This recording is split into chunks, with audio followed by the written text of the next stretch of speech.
Hey, Ryan.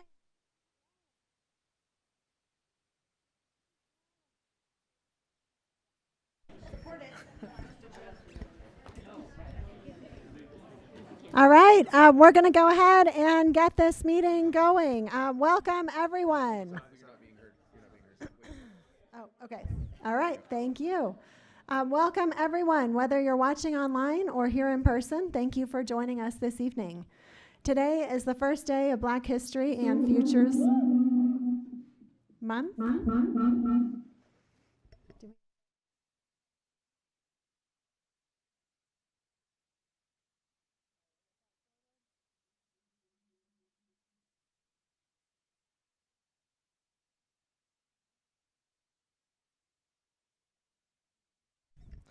Test.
All right.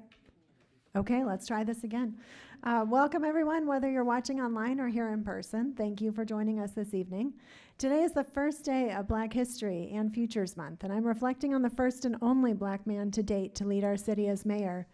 Mayor Penfield Tate II was a visionary leader and a fierce advocate for LGBTQ+ rights. So it's a special honor to be leading this meeting tonight. And thank you to Councilmember Adams for lifting up the former mayor's voice earlier today on social media so we can all honor his memory and legacy tonight. Thank you also to everyone who worked on a racial equity plan a couple years ago, which is already leading to structural changes that will help everyone in our city thrive. Please be on the lookout for the many events and celebrations around the city this month to remember and honor the historical and ongoing contributions of Boulder's Black residents, students, visitors, business leaders, and workers. You can find events this month and beyond at the Center for African and African American Studies at CU Boulder, the NAACP Boulder County, the Dairy Arts Center, the Museum of Boulder, the Bus Stop Art Gallery, and many more locations around town. Thank you to everyone who's hosting and organizing these events, and thank you also to the Black-owned businesses who contribute so much to our community with their leadership and their support for our local economy. I will now call the meeting to order. Ms. Elisha, will you please call the roll? Thank you, Mayor Pro Tem, and good evening, everyone. We'll start the roll call tonight, as usual, with Councilmember Adams. Present. Benjamin. Present. Mayor Brockett is absent. Councilmember Folkerts. Present. Marquis. Present. Shuhard. Here. Mayor Here. Pro Tem Spear. Here. Councilmember Wallet. Here. And Weiner. Present. Mayor Pro Tem, we have our quorum. Thank you very much. The first item we have tonight is a motion to amend the agenda to add item 8A. Anybody have any questions or comments, or would someone like to make a motion?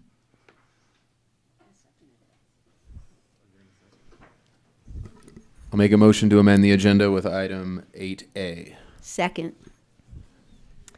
All in favor? Raise your hand. That's Alicia, I think. All right, Is thank that- you. And as this is my first time leading a meeting, I'm expecting Miss Elisha or city manager folks to let me know if I am needing to do something differently. Thank you. Yes. Mayor Pro Tem, if it's a will of council, I would be interested in amending the agenda to include some remarks from the city attorney this evening with respect to the oral argument we had today. Wonderful. Do we need to make a motion for that?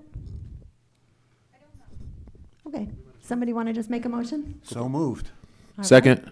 All in favor? Okay, thank you. Our city clerk will now go over the public participation guidelines and slides prior to the opening of our open comment period. Mayor Pro Tem and City Attorney Tate, just real quick, in what order do you want that item to appear on tonight's agenda? Thank you. Yes, under matters from the city attorney. All right, thank you for that clarification. All right, good evening again, everyone. Elisha Johnson, serving the city as your city clerk and records manager. Thank you for being here with us tonight, and I'd like to go over our public participation guidelines for city council meetings to ensure that we have an equally participating and active meeting for all. The city has engaged with community members to co-create a vision for productive, meaningful, and inclusive civic conversations. This vision supports physical and emotional safety for community members, staff, and council, as well as democracy for people of all ages, identities, lived experiences, and political perspectives. For more information about this vision and the community engagement processes, please visit our website and please search for Productive Atmospheres. The following are examples of rules of decorum found in the Boulder Revised Code and other guidelines that support this vision. These will be upheld during this meeting. Our remarks and testimony shall be limited to matters related to city business. No participant shall make threats or use other forms of intimidation against any person. Obscenity, racial epithets, and other speech and behavior that disrupts or otherwise impedes the ability to conduct the meeting are prohibited. Participants are required to sign up to speak using the name they are commonly known by, and individuals must display their whole names before being allowed to speak online. Currently, only audio testimony is permitted online. In-person participants are asked to refrain from expressing support or disagreement verbally or with applause, with the exception of declarations. Traditionally, support is shown silently through American Sign Language applause or the use of jazz hands. Thank you for your attention, and thank you again for being here.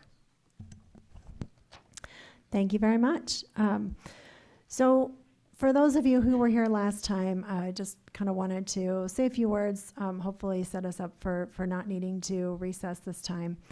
We have some rules in place regarding noise in council chambers so that people can be heard. And I understand that 2 minutes is a really short period of time to speak on complex issues, but it's even harder to make use of that time when someone from the audience is interjecting their own voice. So please do refrain from making audible noises during the meeting, including the open comment period.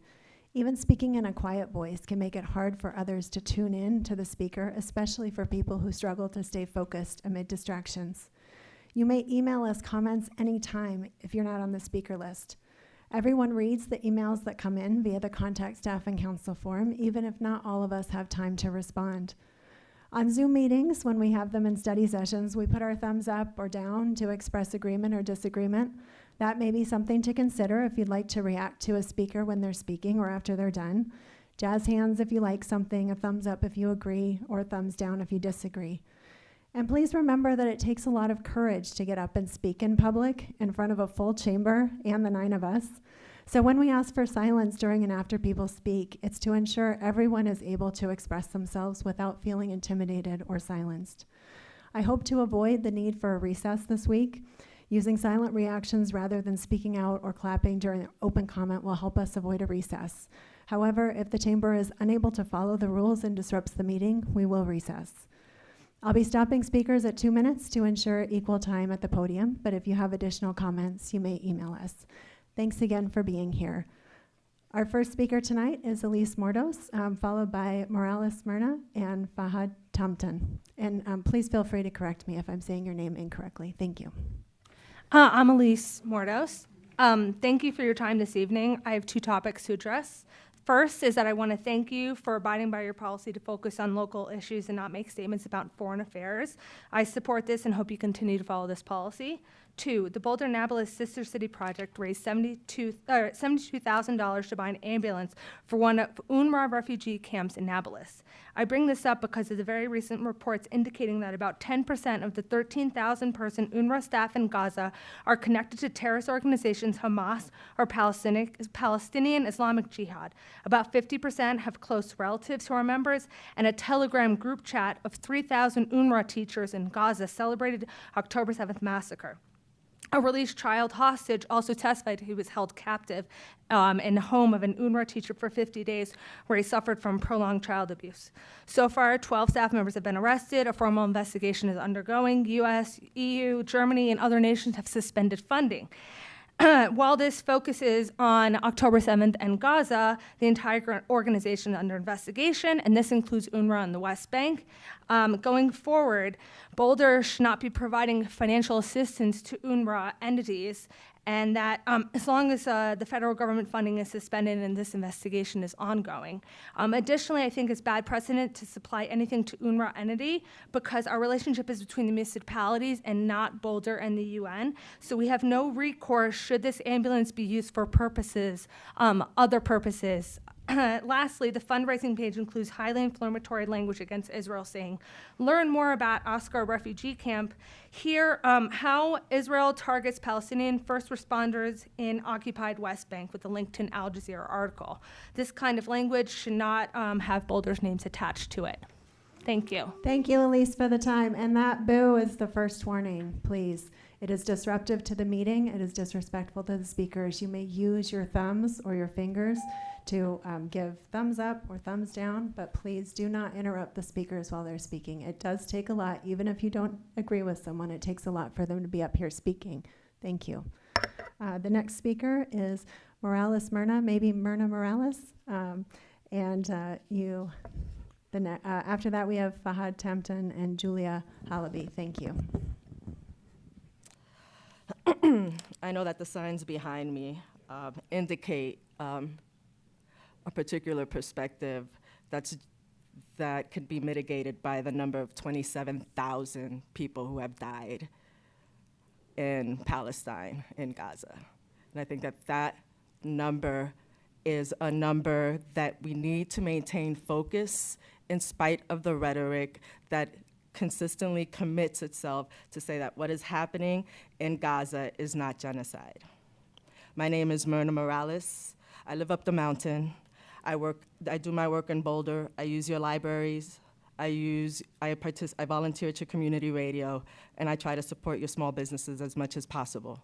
And in my time here, I've learned that what happens down here affects my peace up there.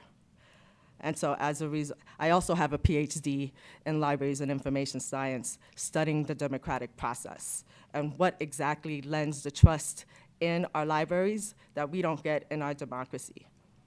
And we have seen from the last couple of meetings and the people behind me that there's an overwhelming support for a ceasefire and humanitarian aid to the Gazans so that they too can get an opportunity to heal. Once the crisis is over, any Palestinian from Palestine who have experienced the occupation firsthand will tell you that when a crisis is done, the harm continues. And if we do not attempt to prevent the genocide that we're happening, then we continue to propagate the collective trauma of genocide. And if anything that white folks and white supremacy has taught us from Europe is in fact that what leads to supremacist thinking is genocide. The impact of supremacist thinking is genocide. And if you continue to allow and do not call for a ceasefire, you too will be participating in the propagation of a collective trauma. You too will also be responsible, if not in this lifetime, as we have seen in the past, the 300-year statues that have come down. You will pay for this. We all will pay for this. Thank you. Thank you for your time. And thank you to the audience for the hand reactions. Appreciate that. Next up is Fahad Tempton, followed by Julia Halaby and Max Weiner.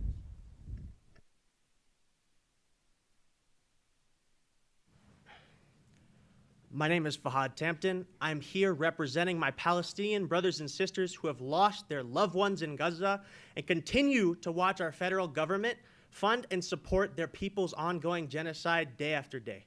Representatives, 2.4 million Palestinians in Gaza, or just under 50%, are under 18. And this count was done before aid groups were able to operate freely.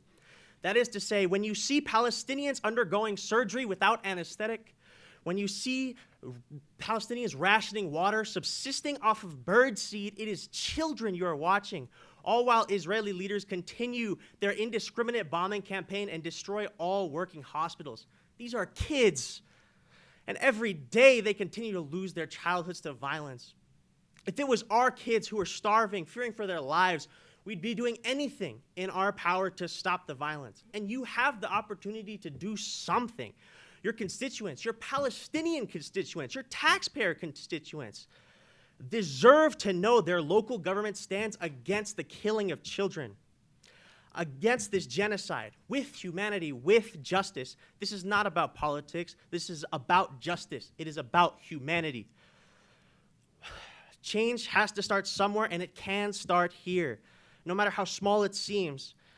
This is an important resolution to pass, a ceasefire resolution. I'm here because this is what I can do. This is the power that I have as a citizen just to do what I can for the Palestinian people. I stand here in the hopes that you will you'll also realize the power that you have and pass a ceasefire resolution. I have some time left, so I would also like to acknowledge Mr. Nelson Mandela, who fought against apartheid, and similarly, draw a comparison to now the apartheid that is going on with the Israeli regime. Thank you very much. Thank you. Next, we have Julia Halaby, Max Weiner, and Deborah Malden.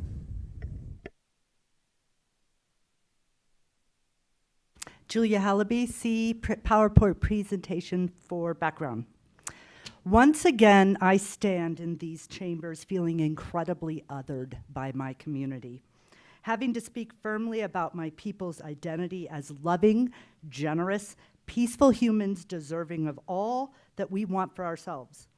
I live in Boulder for its stated values of inclusion, respect for diverse perspectives, backgrounds, and opinions, and for a strong human rights position on issues. Repeatedly, I have experienced, as a Palestinian American, these values are not evenly applied to my identity.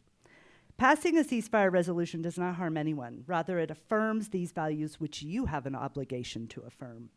This building is now named for Boulder's only black mayor, a man who took a position to stand for LGBTQ and differently abled equity, and for speaking out for oppressed peoples, especially the Palestinians. He led then City Council to pass a resolution condemning the sinking of the USS Liberty as a war crime. He believed, as MLK, that none of us are free if any of us are oppressed.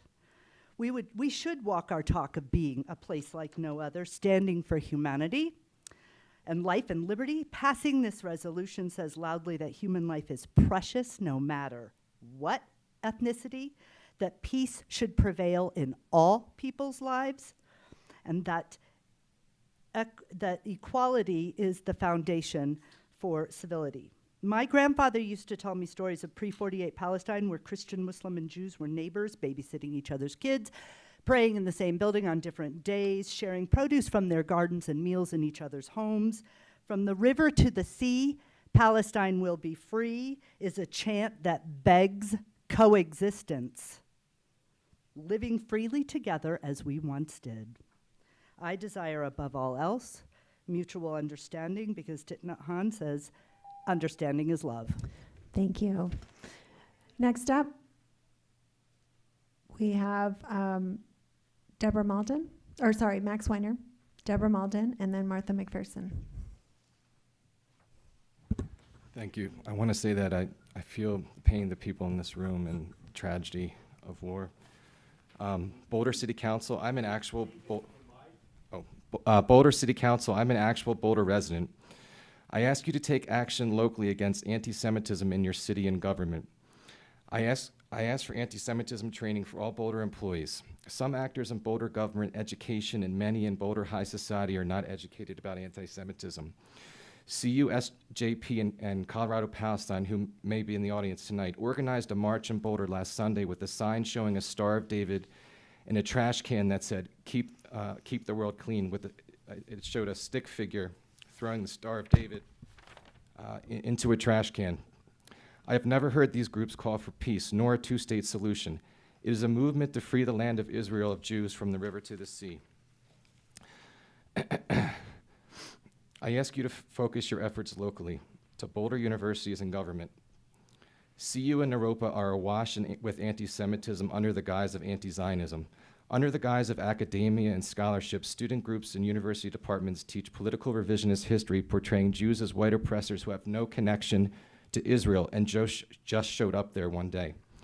This erases the diversity of our people in 3,000 to 4,000 years of archaeology, history, and genealogy proving our indigeneity to Israel. In class and on social media, university groups and professors tacitly or explicitly call for the destruction of Israel and the death of its Jewish inhabitants with catchy jingles and pseudo-progressive slogans and cheered on October 7th. Naropa University has a scholarship and mural in honor of Amir Baraka, a former professor who repeatedly called for rape and genocide of Jews. Jews are now and have always been the scapegoat for the majority's collective shadow. The only difference between times past and now is now the haters are substituting the word Zionist for the word Jew. Wherever there is darkness and extremism in the world, it falls on Jews first and everyone else next. Please continue to do your work locally to stand against the hate. Thank you. And I just want to thank the audience again for using your hand gestures and staying quiet while we are listening to open comment. Next up, we have Deborah Malton, followed by Martha McPherson and Tom Mayer.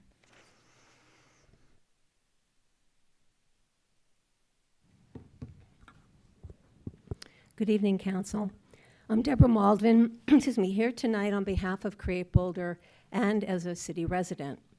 As you consider the civic area Phase 2 plans over the coming months, I urge you to, 1, delay any decisions that could potentially limit changes to the area until the planning process has been completed, and 2, keep top of mind that arts and culture are a proven, powerful tool in any city's toolbox for activating spaces.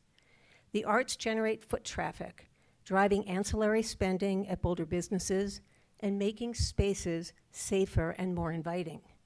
In 2022 alone, more than 1.8 million people attended nonprofit arts and culture events in the city. And the potential for more foot traffic, especially in the civic area, is substantial, and the need is made more urgent by the planned relocation of BMOCA. In late 2022, Create Boulder commissioned a world-class panel of experts to conduct a community visioning workshop around Boulder's cultural facility needs. The panel interviewed more than 36 arts and community leaders, including some members of City Council. Their conclusion was clear. Boulder needs more cultural infrastructure, dedicated spaces for performances, classes, rehearsals, and more. The types of activities that animate spaces and surrounding areas day and night. Repurposing existing buildings in the civic area could meet these cultural needs. So let's leverage the arts to create a vibrant, welcoming, and safe civic area for all to enjoy.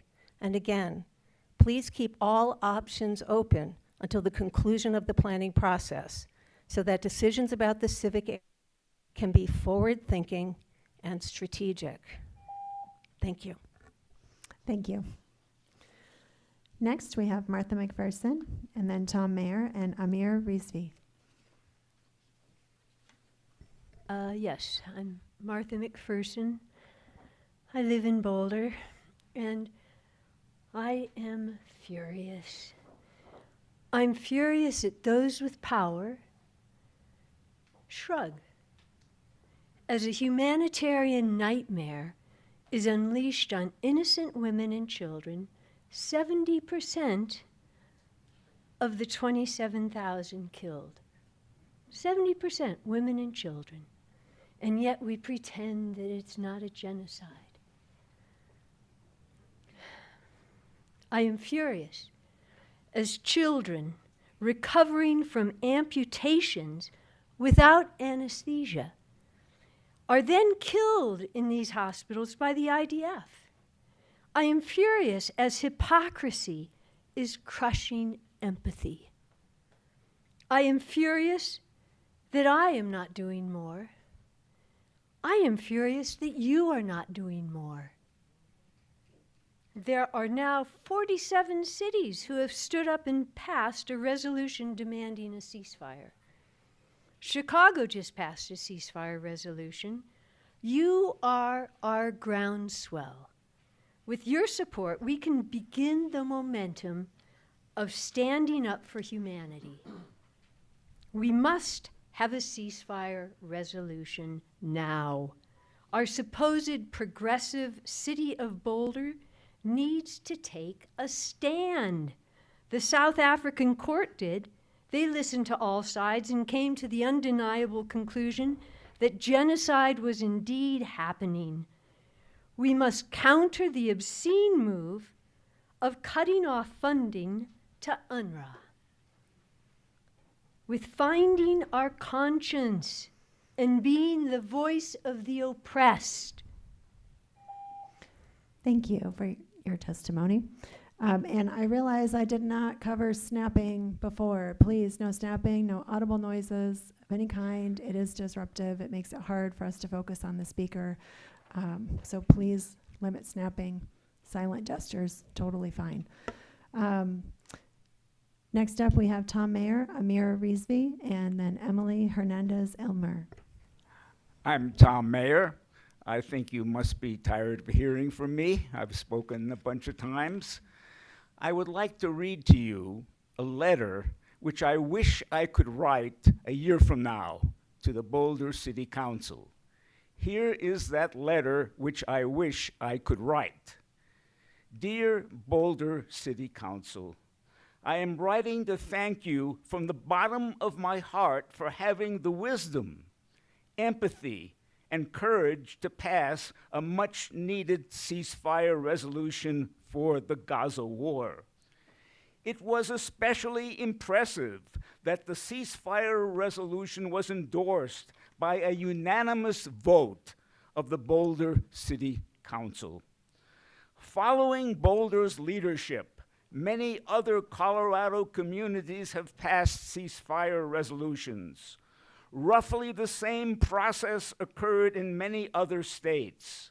This cascade of local demand for a ceasefire in the Gaza war compelled our president to successfully pressure Israel and Hamas for an immediate ceasefire. This saved thousands of Palestinian and Israeli lives. The ceasefire also prevented the Gaza war from spreading throughout the Middle East and possibly beyond. If it continued, the war could have even turned nuclear. I know there were bureaucratic obstacles to passing resolutions on foreign policy. I greatly appreciate your determination to overcome these obstacles in the face of this international emergency.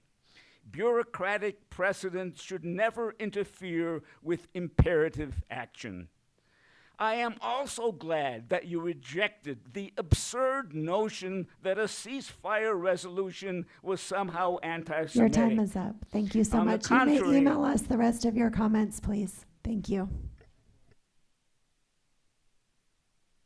Next up, we have Amir Rizvi, and then Emily Hernandez-Elmer, and then Alex Erdman.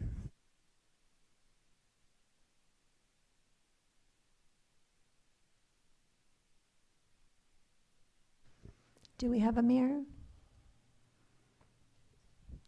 Right. Then Emily Hernandez-Elmer, followed by Alex Erdman, and then Rosa Foster Aguilera. Hello, my name is Emily Hernandez-Elmer. I attempted to write down what I wanted to say today, but it's hard to fit everything I feel in 2 minutes about the last 4 months and the last 75 years. 27,000 people have died, and I'm sure you've heard many numbers, and I don't know if they mean anything to you. I don't know what you have seen, what you have heard, but I have seen and heard a lot. Too much, maybe. There's a 6-year-old girl named Hind who was stuck in a car with her family surrounded by tanks, and they opened fire into the car and killed her whole family. She then picked up the phone that her sister had in her hands, that she was speaking to a responder, and she said, "Get me out of here." Her whole family was dead. She was stuck in there for hours, and they still don't know where she is, and they don't know where the responders are that they sent to go get her are either. This is one out of many stories happening in Gaza right now. And it's frustrating to me because it seems like the people that we are supposed to come to take action don't listen. Who do I go to when Joe Neguse, Michael Bennett, and John Hickenlooper don't respond to what I need, what everybody in this room wants? Sorry, not everybody, but a majority. You can tell that it's a majority. Thank you for laughing. So we come to you because you're the next step, right? This is who we come to next, because who else do we go to? You know, I have so many thoughts, but I guess for the rest of my time, which is 10 seconds, I would like to remain silent for everyone, including Israeli hostages and including everybody in Gaza, all right?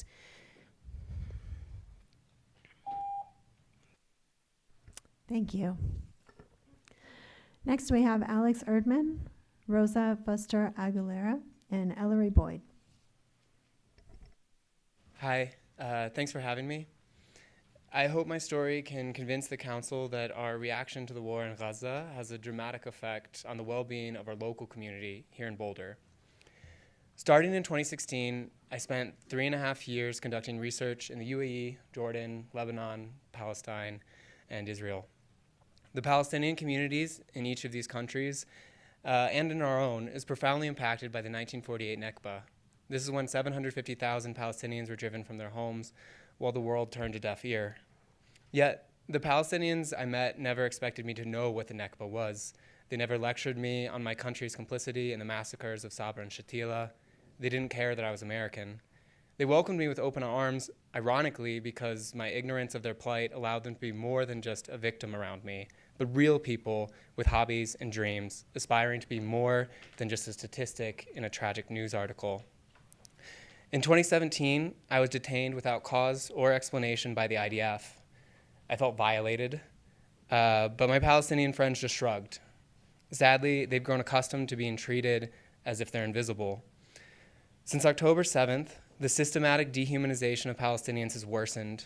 According to news outlets, Israelis are murdered while Palestinians simply die, as if carpet bombing is somehow humane. Israeli hostages have names and faces and get interviewed when they're reunited with their families, as it should be. But Palestinians abducted by the IDF and held without trial are referred to as prisoners. They have no names, no faces in the media. Here in Boulder, we can afford Palestinians the same humanity we afford Israelis. By passing a ceasefire resolution, we can send the message that our Israeli and our Palestinian citizens are more than victims here. Thank you for your time. Thank you. Next up, we have Rosa Fuster Aguilera, and then Ellery Boyd and Jim Morris. And if you would, please just make sure the signs are not blocking people's access to and from the podium. Thank you.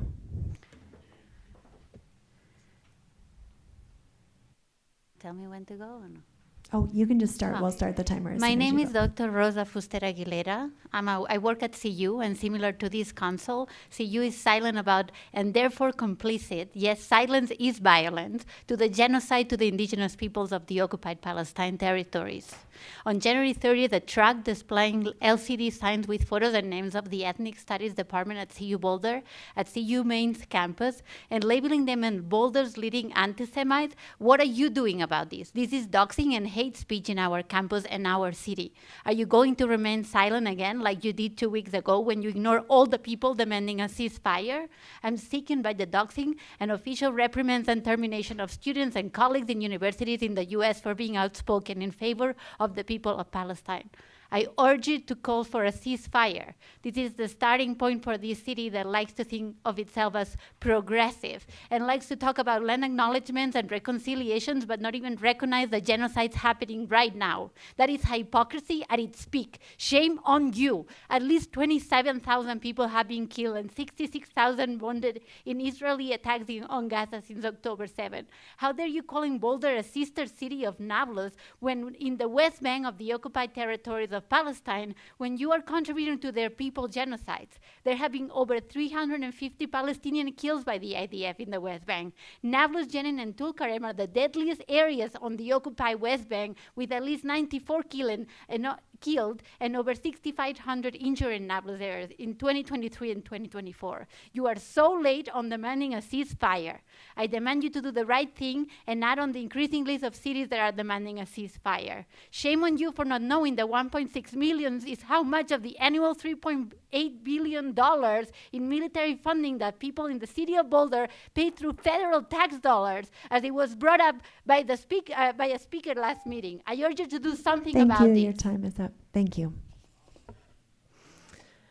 So, folks, really, I'm going to ask us just to take a brief recess. I've asked for just silence while speakers are talking, while they're moving to and from the podium. So we're going to take a brief recess.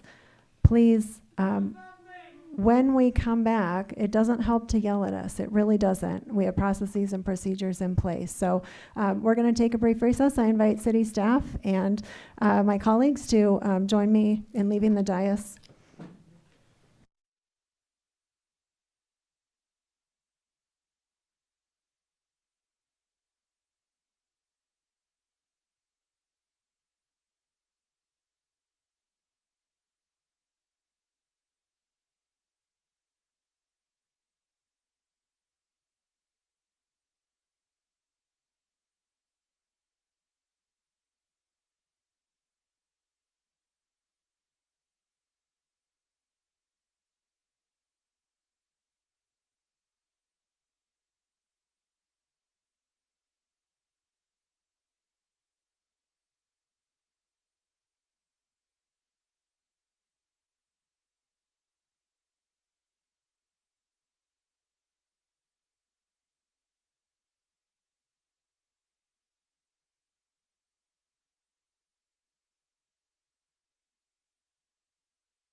Everyone else coming? They're coming back.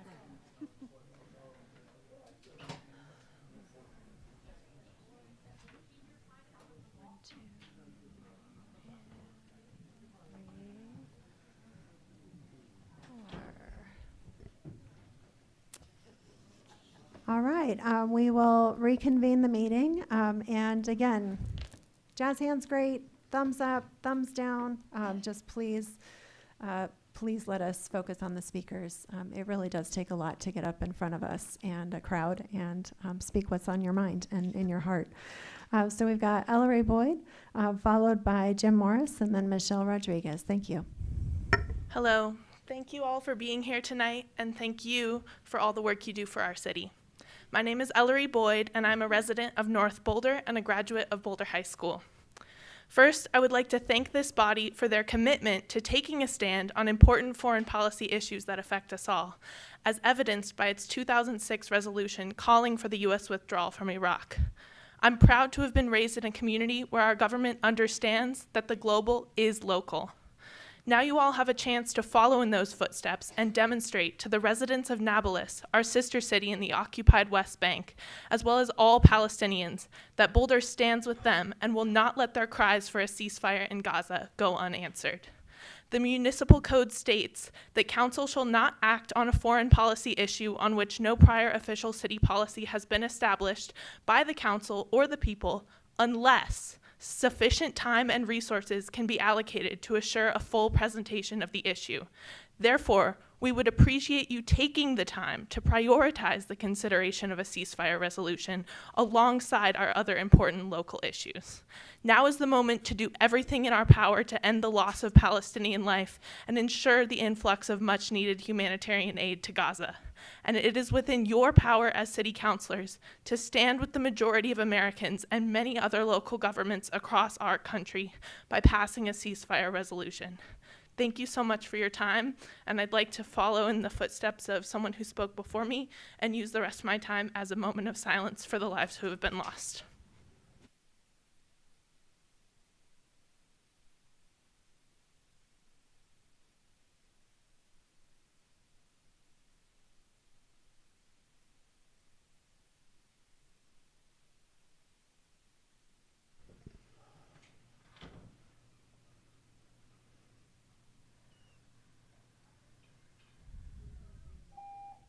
Thank you.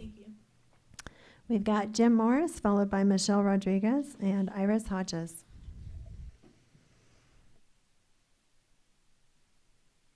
Hi, I'm Jim Morris. I live in Boulder. This war and other wars have effects on citizens. Wars cost $12,000 per household in taxes for the military projects. That was for this coming year, 2024. For the previous years, 2000 through 2023, it was $40,000 per household in costs of our taxes going to pay for wars, plus another $16,000 to pay for veterans care. And Colorado is involved. I looked at two websites. One is opencorporates.com, and it lists Lockheed has 33 facilities in Colorado. Boeing has 17. General Dynamics 23. I'm sorry? Boeing 17 facilities in Colorado. Lockheed 33. General Dynamics 23. Raytheon, now called RTX 20. Palantir, which does mass surveillance of citizens, it's in Denver. And these are companies that make bombs, C-130 airplanes, F-16, F-35 jets, JDAM bombs by Boeing, smart bombs, goes on and on, cluster bombs by Raytheon. So these are Colorado companies. And why do you think they do that? I don't think it's that they're trying to help citizens. I mean, if you look at OpenSecrets.org, you see Nagusa's top contributor is American Israeli Public Affairs Committee. It gave him $33,400 in the last election cycle, plus $29,600 from other pro-Israel individuals. So that his largest contributor is AIPAC. Similarly, Senator Bennett has $106,850 from AIPAC in the election cycle through 2024. APAC has spent $7.7 million.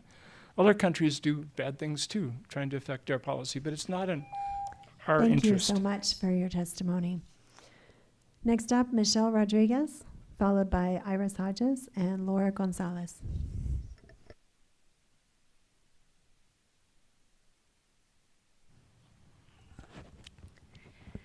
Hi guys, Michelle Rodriguez. I want to recognize first that I'm wearing this shirt because a gentleman in the audience came up and he says, "Are you for the ceasefire?"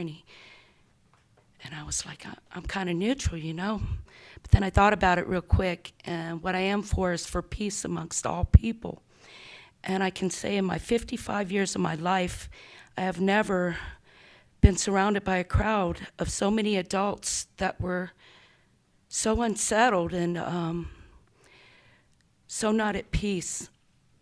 And I really challenge all the adults, young and old alike in this room, to find a common ground, because the one thing I did see was everybody's hands going like this every time somebody talks a ceasefire, because I think that's what everybody wants. What comes next, you know, remains to be seen, but it starts probably with that. Also, I wanted to speak on a different subject. So I support peace. That's what I support. I wanted to speak on the subject of the New Day Center down on the north end of Broadway. Don't do it. The people aren't going to go. There's not enough room. I've slept in that building. I've lived in that building. I've been kicked out of that building. There's not enough room for what's going on there right now, much less all the services we're going to try to fit in there. The neighbors are right. It will disturb everybody's peace of living down there. That's coming from somebody who knows, and it's just not going to be productive in the community. Please rethink that and look for another location. We're better holding off than to go forward with trying to fit all that. I've got pictures of beds outside the place and porta potties scattered around the back of it with just the 3 or 4 days on the cold snap. We need to rethink that. I appreciate you guys. Thank you. Thank you, Michelle. Next up, we have Iris Hodges and then Laura Gonzalez, and then we'll move to our virtual speakers.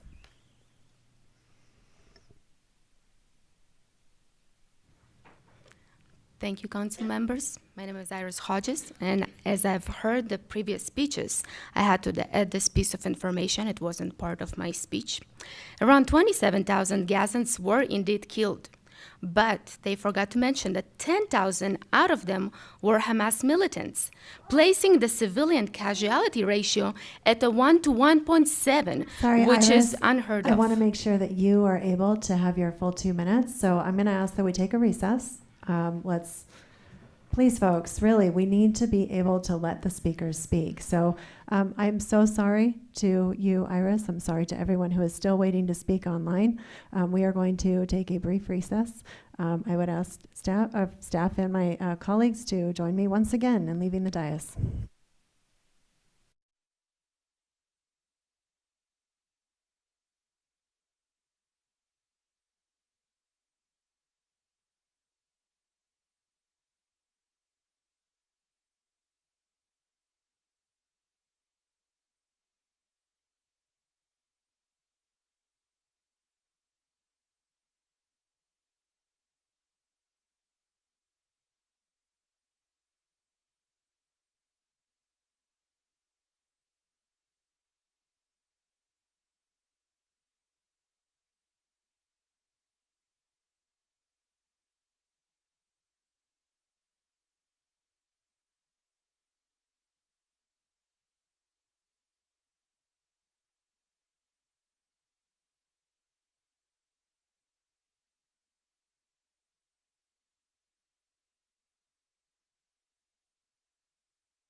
We got everyone?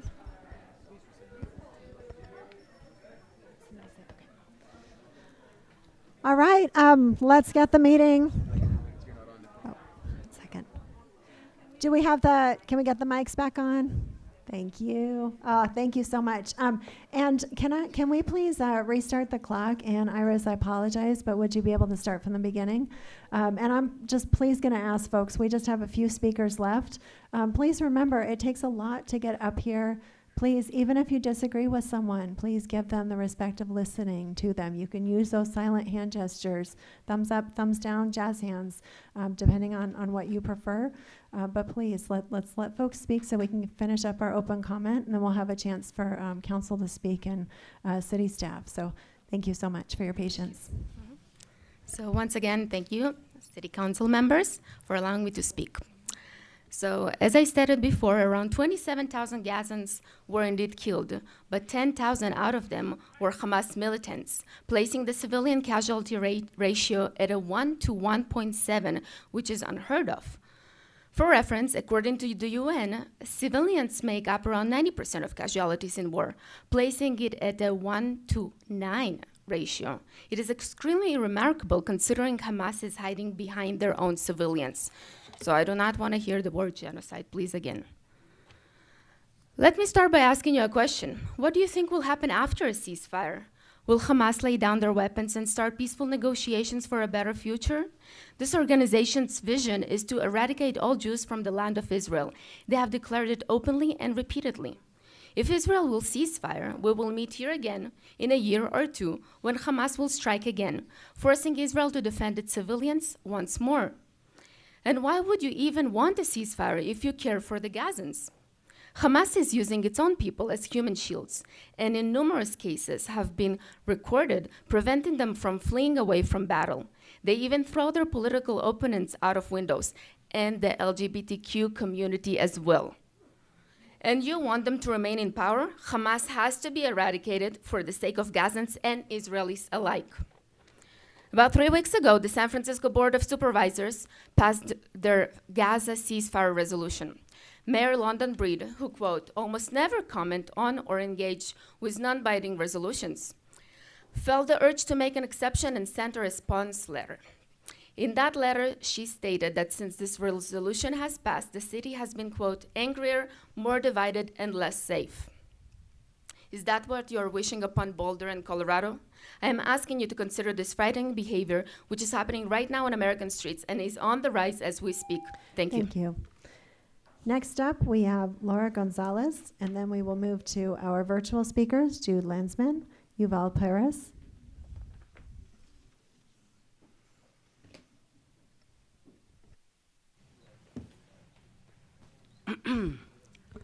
My name is Laura, by the way, Laura Gonzalez. My identities are, I identify as a light brown red indigenous mujer, queer mujer. I am a descendant of Maya Mopan and Maya Itza indigenous people, and those survivors who, and also the ones that didn't survive of the Holocaust in this continent that you're standing on right now.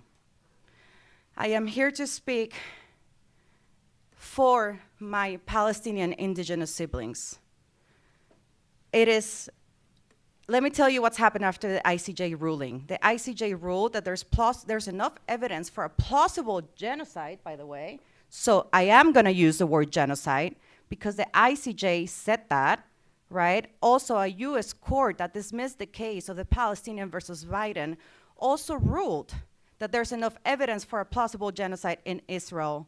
So we, as the United States of America, we are a member of the Genocide Convention. We have a responsibility. You'll have a responsibility to take action to prevent to do anything in your power to prevent genocide. And you're not taking that action. Not only are you not calling for a ceasefire resolution after 110 days of dropping bombs in hospitals, in universities, in schools, in refugee camps, where Palestinians were forced to, you need to take action about that.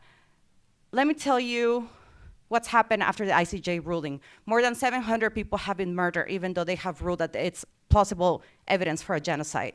And that's been happening with our money, with 1.6 million of our tax dollars in the city of Boulder, and the fact that you had to ask that yourselves last time when I came to speak, you should do the research. That is your position. You should know where money's going. So you need to take action. Not only do I want you to do a ceasefire resolution, but I actually want you to do something to stop that action. And I want you to take action to Thank you for your time. You can email us the rest of your testimony. You may email us the rest of your testimony. And let me tell you something. Laura, your time is up, please. I understand. Laura, your time is over. Laura, thank you. You may email us if you have additional comments.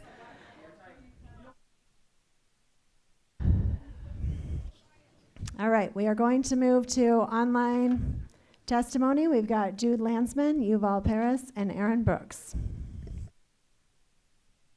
I do not see Jude Landsman online, but we do have some other names. Jude, if you are here, please let me know by using the raise hand function or reaching out to me in the Q&A box.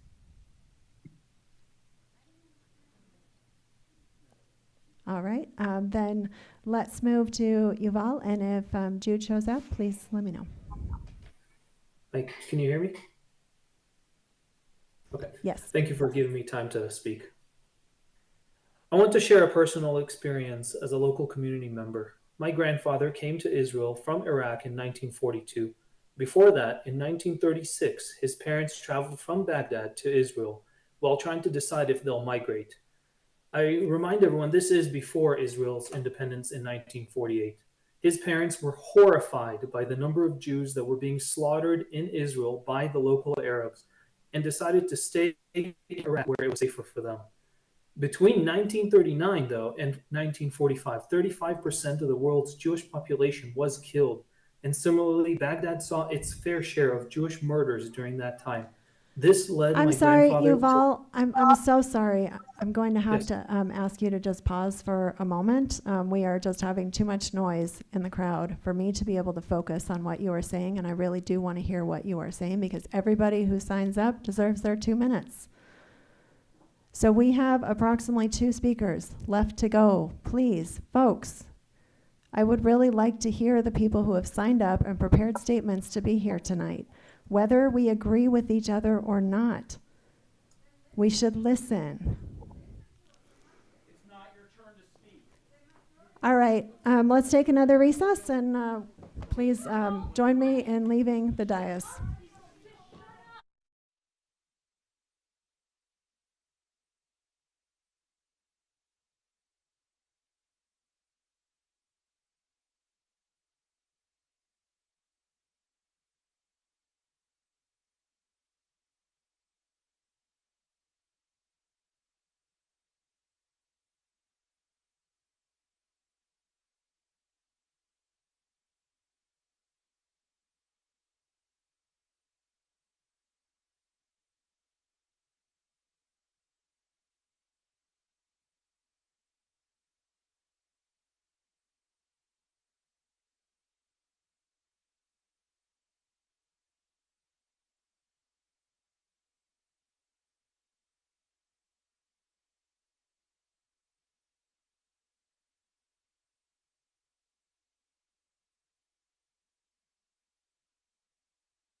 Missing Ryan. There's Ryan. Okay. All right. We're ready for mics again whenever they're set. All right, I think we're all set for mics again whenever you all are ready. Wonderful, thank you. And Yuval, I'm so sorry, but would you be able to start over again so that we can hear you uninterrupted? Thank you. Absolutely. My grandfather came to Israel from Iraq in 1942. Before that, in 1936, his parents traveled from Baghdad to Israel while trying to decide if they'll migrate. I remind everyone this is before Israel's independence in 1948. His parents were horrified by the number of Jews that were being slaughtered in Israel by the local Arabs and decided to stay in Iraq.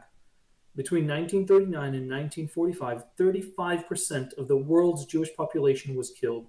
Similarly, Baghdad saw its fair share of Jewish murders during this time and led my grandfather to flee alone without his family as a teenager. Why do I share this? Israel is our safe haven. It is the only Jewish state standing compared to 22 Arab states. We are 16 million Jews, less than before the Holocaust, compared to 1.8 billion Muslims, more than 100 times our numbers. Today, I'm seeing the same things my grandfather saw happening here in our Boulder. Just this week, a friend told me that his daughter became terrified in Pearl Street while protesters shouted at her family while having lunch. She hid her Star of David necklace and had a panic attack until they were able to get home. My own daughter, 9 years old, on several occasions while driving past downtown, asked me, why do so many people want us dead? Why are they calling us murderers? The difference between what we're seeing today and the rise of Nazi Germany is less than you might think. The difference is not the radicals. I will not change their minds. It is the inaction or indifference of the moderates. Some speakers claimed that calling for a ceasefire doesn't harm anyone, but I'm here to tell you that it's harming us. It's harming my children. So I ask, which side of history will we be on? Will our voices be the ones that terrorizes our local children, calls for a ceasefire and leaves Hamas in power, and just wait for the next October 7th? What I want to know from this council is, should I, like my grandfather, start looking for a different home? Thank you, Yuval. Your time is over. You may email us the rest of your comments.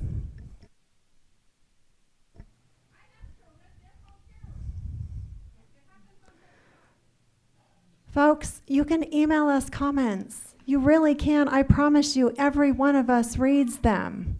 Really. Please, let's get through the rest of this open comment, and then we will have some time where we can hear from our city staff. You can hear from some of us, but we really do have other things that we need to get to on tonight's agenda.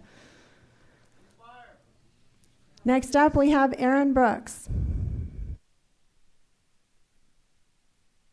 Can you hear me? Yes, we can. Excellent, thank you. Members of the City Council, my name is Aaron Brooks, and I come before you today to share a disconcerting experience I had on Pearl Street this past weekend during a rally organized by the Colorado Palestine Coalition and CU Boulder's SJP group and attended by members of the Denver Communists and other Colorado groups. As I stood innocently in front of the gathering, wearing my Bring Them Home Now dog tag and a piece of tape displaying the number of days the hostages have been held, I was approached by a rally participant who demanded I leave, accusing me of supporting genocide and fomenting hate just for standing on Pearl Street. I asserted my right to be there in public, taking photos as legally allowed, just like others on Pearl Street often do. Despite calmly explaining that I was enjoying my day and meant no harm, she persisted aggressively. It escalated to the point where I had to involve a police officer for intervention. I share this story not only as a personal encounter, but as a cautionary tale. Just as resisting the pressure to leave the mall was crucial to avoid setting a dangerous precedent, I implore you, the City Council, to resist giving in to external pressures demanding a ceasefire resolution relating to the ongoing war in Gaza. Your previously stated recent commitment not to comment on international issues aligns with the values of our local community. My experience underscores the importance of maintaining this Aaron, stance. I'm going to have to ask you to pause. I am so sorry. We do not have that much time left of your speech. When we come back from our brief recess, you may let us know whether you would like to start where you were just at or whether you would like to start over again. We will recess once more. Thank you.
All right. Oh, wonderful. Mike's already back. Aaron, you had, I think, about 40 seconds left. Do you want to just jump right where you left off, or did that mess you up and you want to start over? If I could start over, then I'd appreciate it. Okay, yep. Thank you, Pro Tem. So if we can let Aaron finish, then we can be done in 2 minutes. Okay. All right, Aaron, go ahead and begin. Thank you. Sorry for the disruption. No worries. Members of City Council, my name is Aaron Brooks, and I come before you today to share a disconcerting experience I had on Pearl Street this past weekend during a rally organized by the Colorado Palestine Coalition and CU Boulder's SJP group and attended by members of the Denver Communists and other Colorado groups.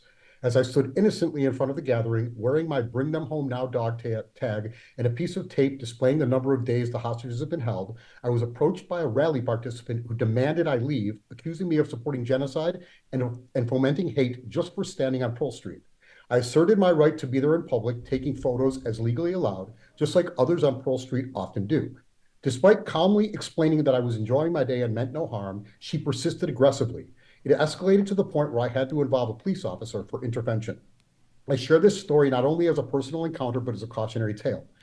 Just as resisting the pressure to leave the mall was crucial to avoid setting a dangerous precedent, I implore you, the City Council, to resist giving in to external pressures demanding a ceasefire resolution related to the ongoing war in Gaza. Your previously stated commitment not to comment on international issues made recently aligns with the values of our community. My experience recently underscores the importance of maintaining this stance, particularly when faced with demands from people, many of whom are in that room and are not from Boulder, that have been traveling from city council meeting to city council meeting around the area making similar demands. Our expectation as Boulder residents is that you prioritize local issues, such as homelessness and drug abuse, things we see on the street every day. Additionally, while calling for a ceasefire here will make no difference halfway across the world, unlike other incorrectly stated earlier, it would have a definite, significant impact on the already significantly growing anti-Semitism being experienced locally and across the country. Thank you again for standing firm on your commitment to refraining from commenting on international matters. Thank you for your time, Aaron. And do we have our last speaker? Has she shown up in the virtual meeting? She has not. Okay, then I will close open comments, and I would like to give the city manager and city attorney time to respond to anything in open comment that you would like to respond to.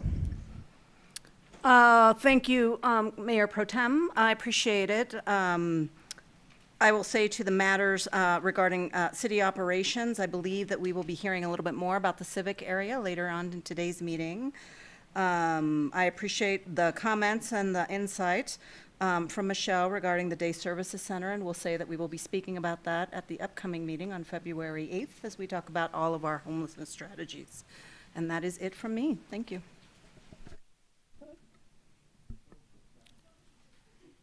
I don't have anything to add at this time. Thank you.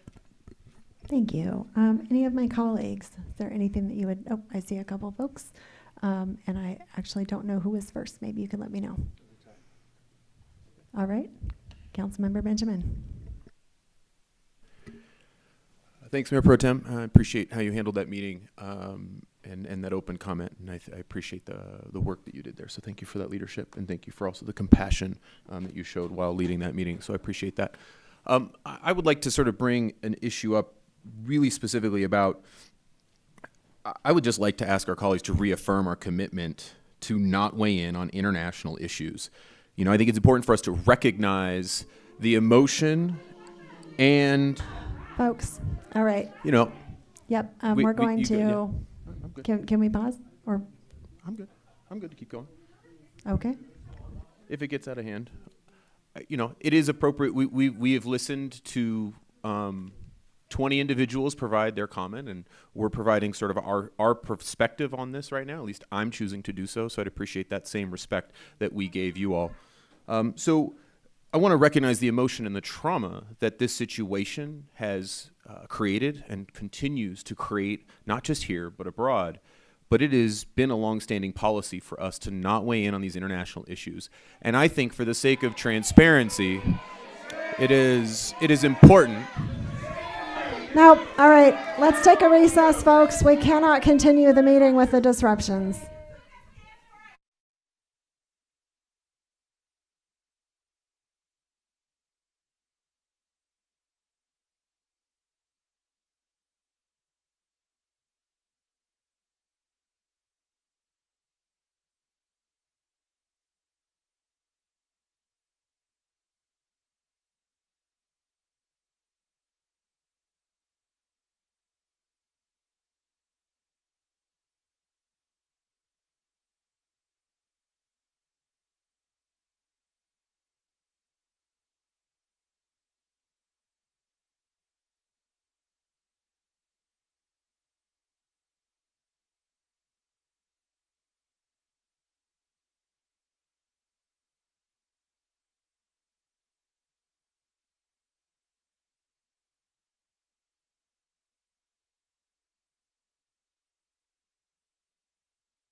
put out a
All right.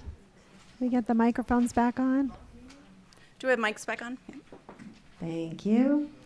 All right, Matt, would you like to continue or restart as you prefer? Appreciate that, Nicole. So for those listening online and perhaps downstairs or wherever you get your council fix, I wanted to just sort of continue from that thread of I would love this body to kind of just reaffirm that we are not taking positions on international affairs and particularly the ceasefire resolution. I think we owe it to community to not be silent on choosing one action or another. I think we need to sort of make that choice so that community knows whether they should continue to ask us for a resolution or not. And I think that we just need to kind of get to that place. So I'd love for us to do that. And if we're ready to say, hey, we're not going to support this ceasefire here and now and sort of move on with the work that supports our community, then I'm ready to do that. Maybe some of my colleagues are, but if not, then I'd love for us to make sure we schedule that opportunity so that we can do this and not have this tension continue to linger in perpetuity until we do decide one way or the other what we're doing. So that would be my request of this body.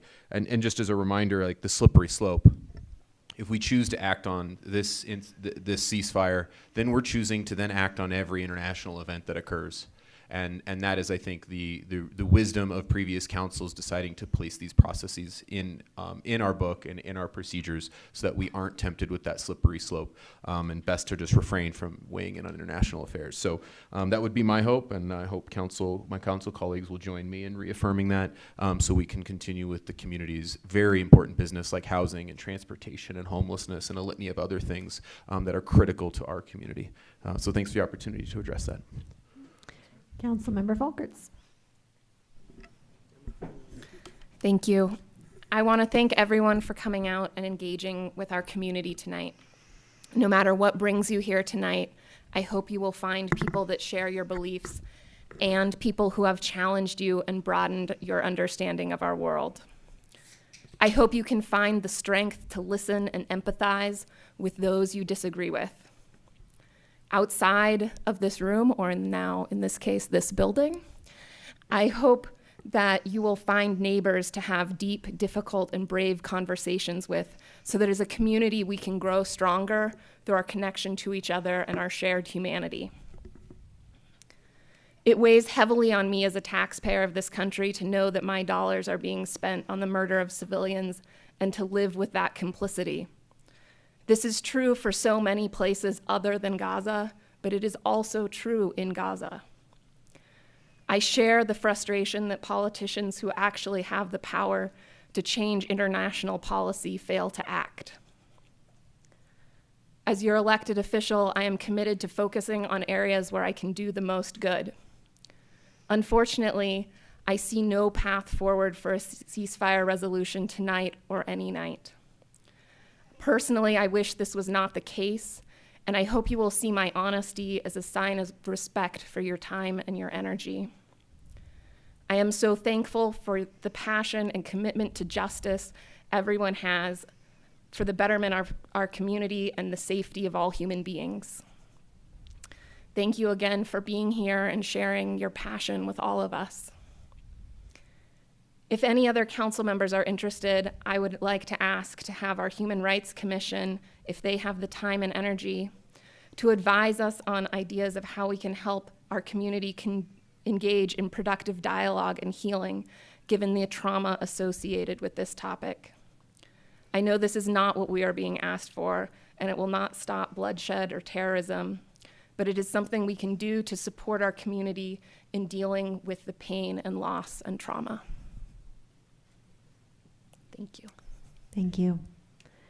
Councilmember Adams, I saw your hand. Councilmember Wallach, I saw yours as well.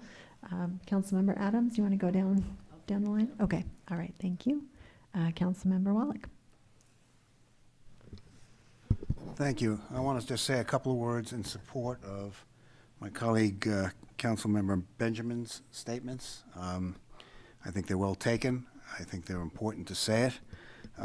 It is simply not our policy to have a foreign policy. And while I acknowledge that every speaker's right tonight to his or her opinion, this is a very divisive issue, and it's simply not something that we wade into. And so that is our policy now, and I believe it's going to be our policy going forward. This is not what we do. We have important work to do here in this community.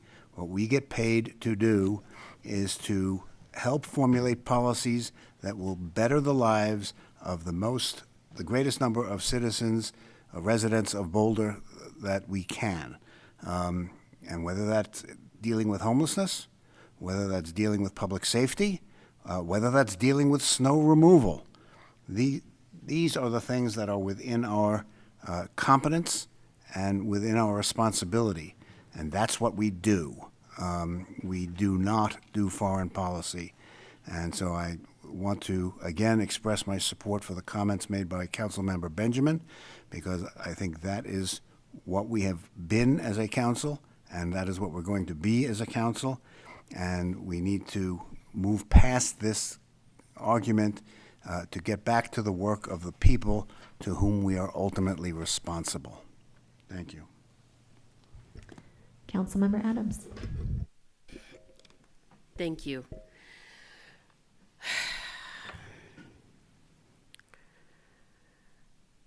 I want to thank all of those who have come to speak today. I also want to thank those who have met with me and spoken with me, fellow council members as well, around these issues. I will say that I've already spoken on my position on this matter. Personally, I am sad that the city has a resolution in our handbook that does not allow us to comment on foreign affairs. And if that is and unfortunately, I do not feel like we have the will to be able to do that as a collective. I'm happy to do a vote on that if it needs to be for the record, but that is my feeling after conversations and even what's been shared this evening. And I will say, as the public and I speak to those who elected us, if that's what you want of elected officials, then that's what you need to be asking. Those are the questions that you need to be asking about. Those are the positions that you need to be clear on, because that's what's going to happen when we are of the majority. And, regardless of where we go with a resolution or not, I know that everybody on this council cares about humanity, about people, about lives. And I respect the rules and responsibilities that we do have to the immediate issues that we address. But I would be remiss if I did not lift up the fact that there are direct implications to Boulder. We take federal funds. We have a relationship with the federal government. The issues that happen abroad are impacting us here. We have increased hate here because of what is happening there. So we cannot act like things that happen abroad do not affect us here. I'm hopeful that we do have some additional conversations, not only with our Human Rights Commission, but also with other community partners as we are exploring. I saw that there is an effort around standing up against hate in the town hall. Perhaps that can be a series and additional work. But I am sad that we can't come and make a stand like that. I was hopeful that that is something that we could do as a collective. But I understand that that is not the will at this moment. And I can accept that and still work together to move towards the things that we do share, which is many. So thank you. Thank you, Councilmember Adams. Councilmember Marquis. Yeah, I just want to thank everyone for coming and speaking, and this is such an impassioned topic, and also for being patient as our Mayor Pro Tem did a great job leading the meeting.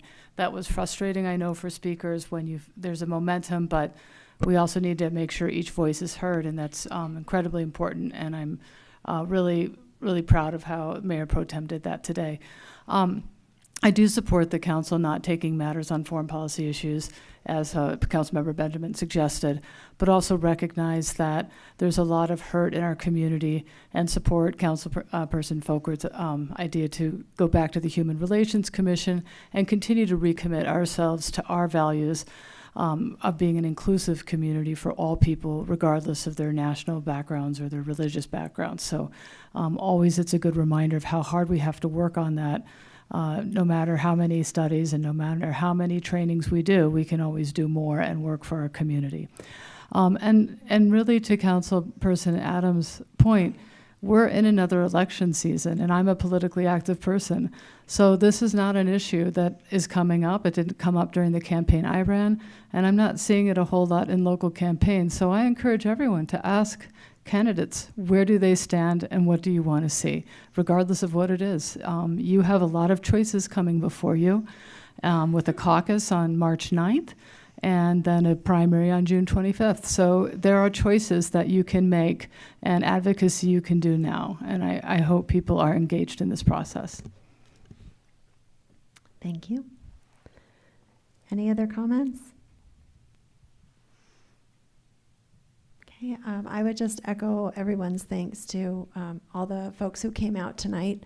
And I apologize for the interruptions to speakers and the extra time that it took us to get through, but I do appreciate everybody who came up and spoke. I know that it takes a lot to get here and to speak to us. Every time doesn't really get easier. And I think also, Councilmember Folkert's your idea about asking Human Relations Commission if they would have any time just to offer some guidance on how to support the community. I think that's an interesting idea. And I would also note that we'll be talking at the end of the meeting around the retreat and things coming up there. If there are processes or things that people would like to change, the retreat is a potential place to talk about a little bit of that too. So other things we can think about. But some of the things that I heard some of the speakers say tonight were noting or mentioning that they weren't sure if we were paying attention, and I just really want to speak to that because none of us is immune from what is going on internationally, as my fellow council members stated. Every one of us is following along on this issue, and we are all feeling different degrees of feelings about what is going on internationally. So I would say whatever you're feeling, whatever you brought with you tonight, whatever you hold as you go through every day and you are witnessing what is happening on the other side of the world, you're not alone. And we do appreciate you being here and sharing your thoughts with us. That appreciation is independent of what we can or cannot do or will not do as a body. We appreciate you. We appreciate you speaking up and letting us know what's on your mind. So thank you for that. With that, I believe we can move on to the next item on our agenda. Yes, Mayor Pro Tem, thank you. Our next item on tonight's agenda is item number 3. It is our consent agenda, and it consists of items 3A through 3E. Does anyone have any questions or comments? All right, can we have a motion? So moved. And a second from Councilmember Marquez. And Ms. Elisha, would you please walk us through the roll call vote? Yes, ma'am, thank you. The consent agenda items A through E's roll call will begin this evening with Councilmember Shuhart. Yes.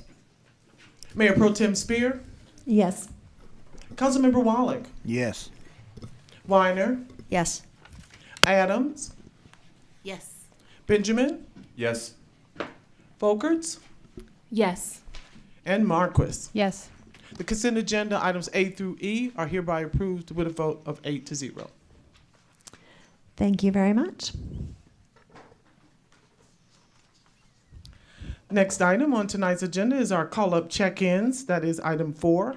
4A is the concept review proposal to redevelop the 448,668 square foot site at 2952 Baseline Road with a mixed-use development consisting of residential, commercial, hotel, and restaurant uses.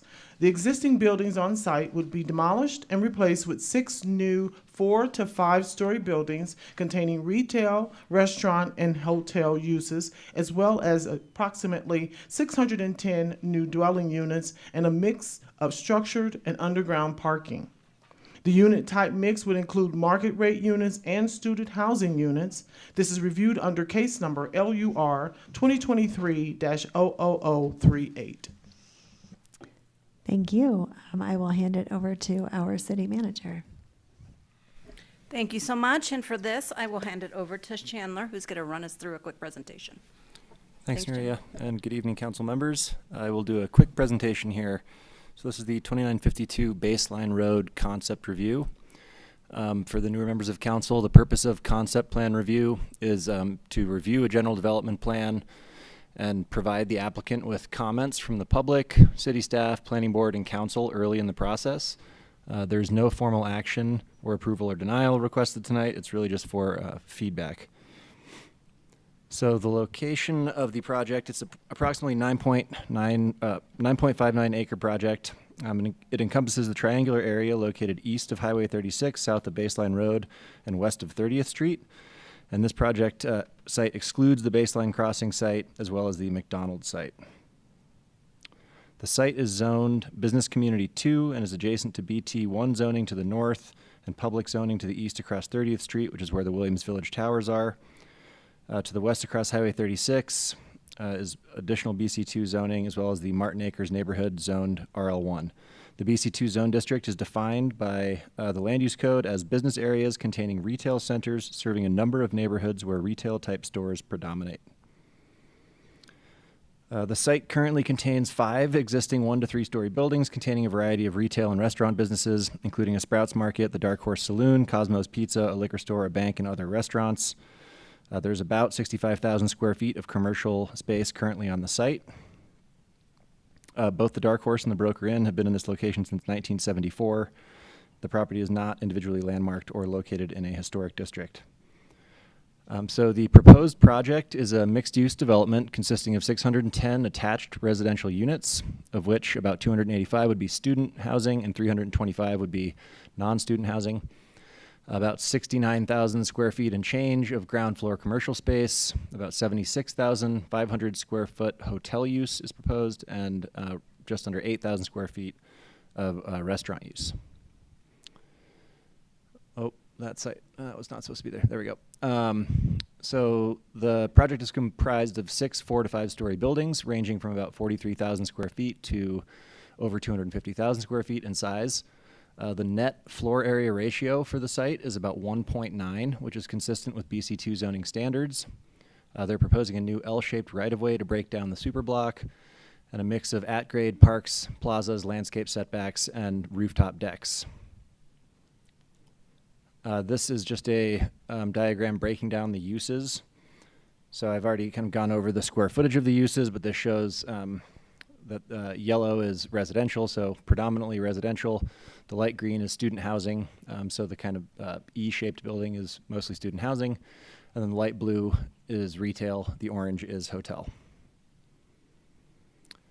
So this went to Planning Board on January 16th. Approximately 40 residents spoke at the Planning Board hearing. Many expressed concerns over the potential loss of the dark horse. The board was split on the extent to which the project was consistent with Boulder Valley Comprehensive Plan goals, objectives, and recommendations, particularly with the guiding principles for neighborhood centers as outlined in the comp plan.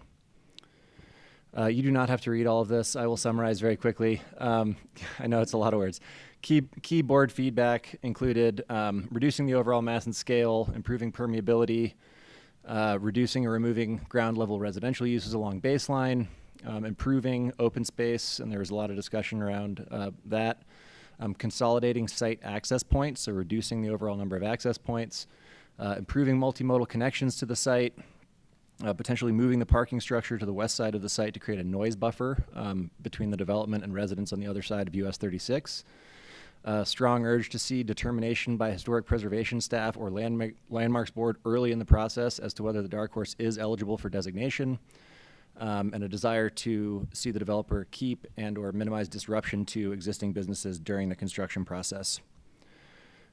So next steps, City Council may vote to call the item up, in which case it would go to a public hearing, which would be scheduled in the next 60 days, where you could provide additional feedback. You may also vote to refer the project to the Design Advisory Board, known as DAB, and or the Transportation Advisory Board, known as TAB. If this is the case, specific questions or topics should be provided. This does not require a call-up in order for you to refer them. The applicant will then either proceed with submitting a development review application in the future or may submit a second concept review application voluntarily. Site review application, when it comes in, will require a decision by Planning Board, which will also be subject to call-up by City Council. Thank you. Thank you very much. Does anyone have questions about this item? Yes, Councilmember Folkerts.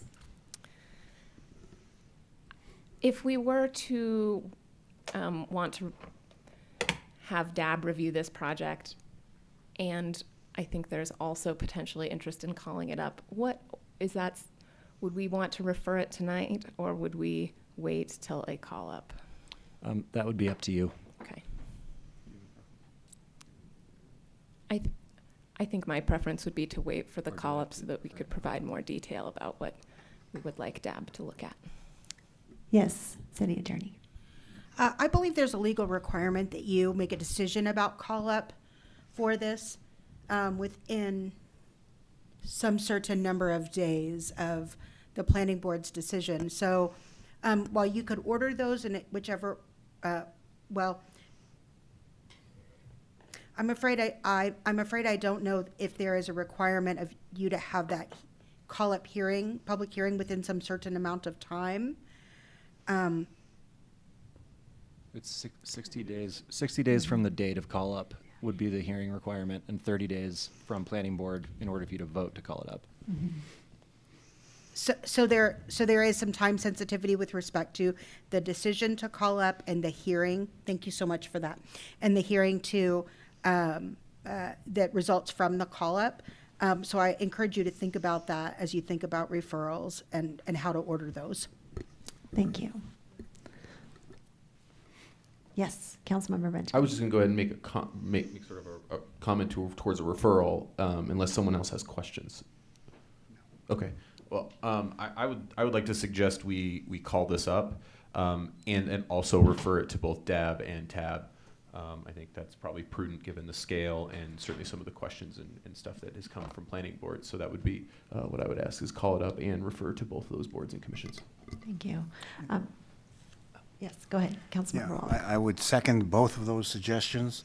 At almost 500,000 square feet, this is an enormous project, and we've gotten significant community input on it, not all of it favorable, and we have gotten significant input from the Planning Board, a good deal of it unfavorable. So given the importance of the project and the the kinds of comments we have been receiving, both from the community and from Planning Board, I think this is an appropriate project to call up if there ever was one. I mean, at 500,000 square feet, I just don't know how we not call it up. But I would also agree with my colleague's suggestion that we refer it out to the to DAB and TAB. And Councilmember Folkers, can I just clarify? Were you saying that it may be a good idea to wait till we call it up, because then we could give specific feedback to DAB and TAB? Did I hear that correctly? That may have been somebody else who said that too. Yeah, that was what I said, because as we see on bullet point number 2, it does say specific questions and topics should be provided. And so I feel like an appropriate point to do that would be when we dive into more detail on this. Thank you. Just wanted to clarify that. I would agree with that statement. I think it would be good. Then we can provide some very specific thoughts and questions for them to consider. Would that be acceptable? Do we have enough? Yeah, I think because if we were Yes. if we were to call it up tonight, then when we come back to the discussion, do we have time to refer it to DAB and TAB at that point? Absolutely. Mhm. Yeah, Thank there you. are no timing restrictions with DAB or TAB. Okay, thank you. So can I clarify? So do we have, so is it to call it up tonight or not call it up until we hear? That is what we're deciding tonight, is whether we call up tonight or not. Okay. Do the hearing. Yep, so then the next time it would come back, because then, as Councilmember Folkers was saying, then we could have some specific questions and feedback that we would be providing. So it's not just a general, hey, tell us what you think, but then we could ask some specific questions that get at their expertise. I could work with that. Councilmember Marquis. Yeah, can I just ask a process question? So if we call it up tonight, and then we have to do the call-up hearing within 60 days, and then at that point we refer to TAB and DAB, what is the timeline at that point for them to get back to us, just so I understand how it works from the developer's perspective?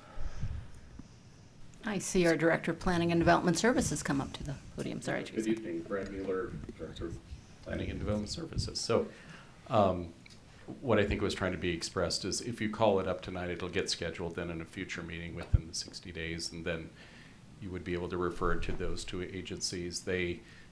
We would get it as quickly as possible, and that's feedback to the developer, and they would still be submitting an actual application at some future time, and it would not be unusual that they take, many months or such before they were planning to do the actual application anyway. So it doesn't roll into a defined timeline after that. It's just the developer's submittal of the full application then. Okay, so this wouldn't be viewed by the developer as an unreasonable delay in I wouldn't think feedback so. or time? I Okay. think we do have them here if you wanted to call them. Yes. If we were to refer to TAB and DAB, at that point, the developer would have specific comments from both council and planning board. Could they potentially submit, or in their discussions with DAB and TAB, could they present new design options?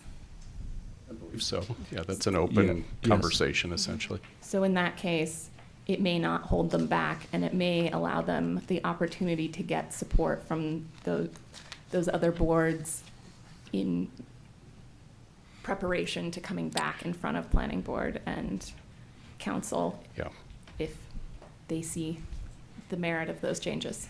Yeah, philosophically, the goal is to provide them feedback, and they would presumably be able to incorporate that to make a better submittal, from their vantage point. Great. Thank you so much for clarifying. Did that get at your question? Good. Okay. So what it sounds like, we maybe, maybe let's just decide first on the call-up, and then we can discuss the referrals. So I believe this can just be a show of hands. Is that right? Wonderful. Thank you. So all in favor of calling this item up?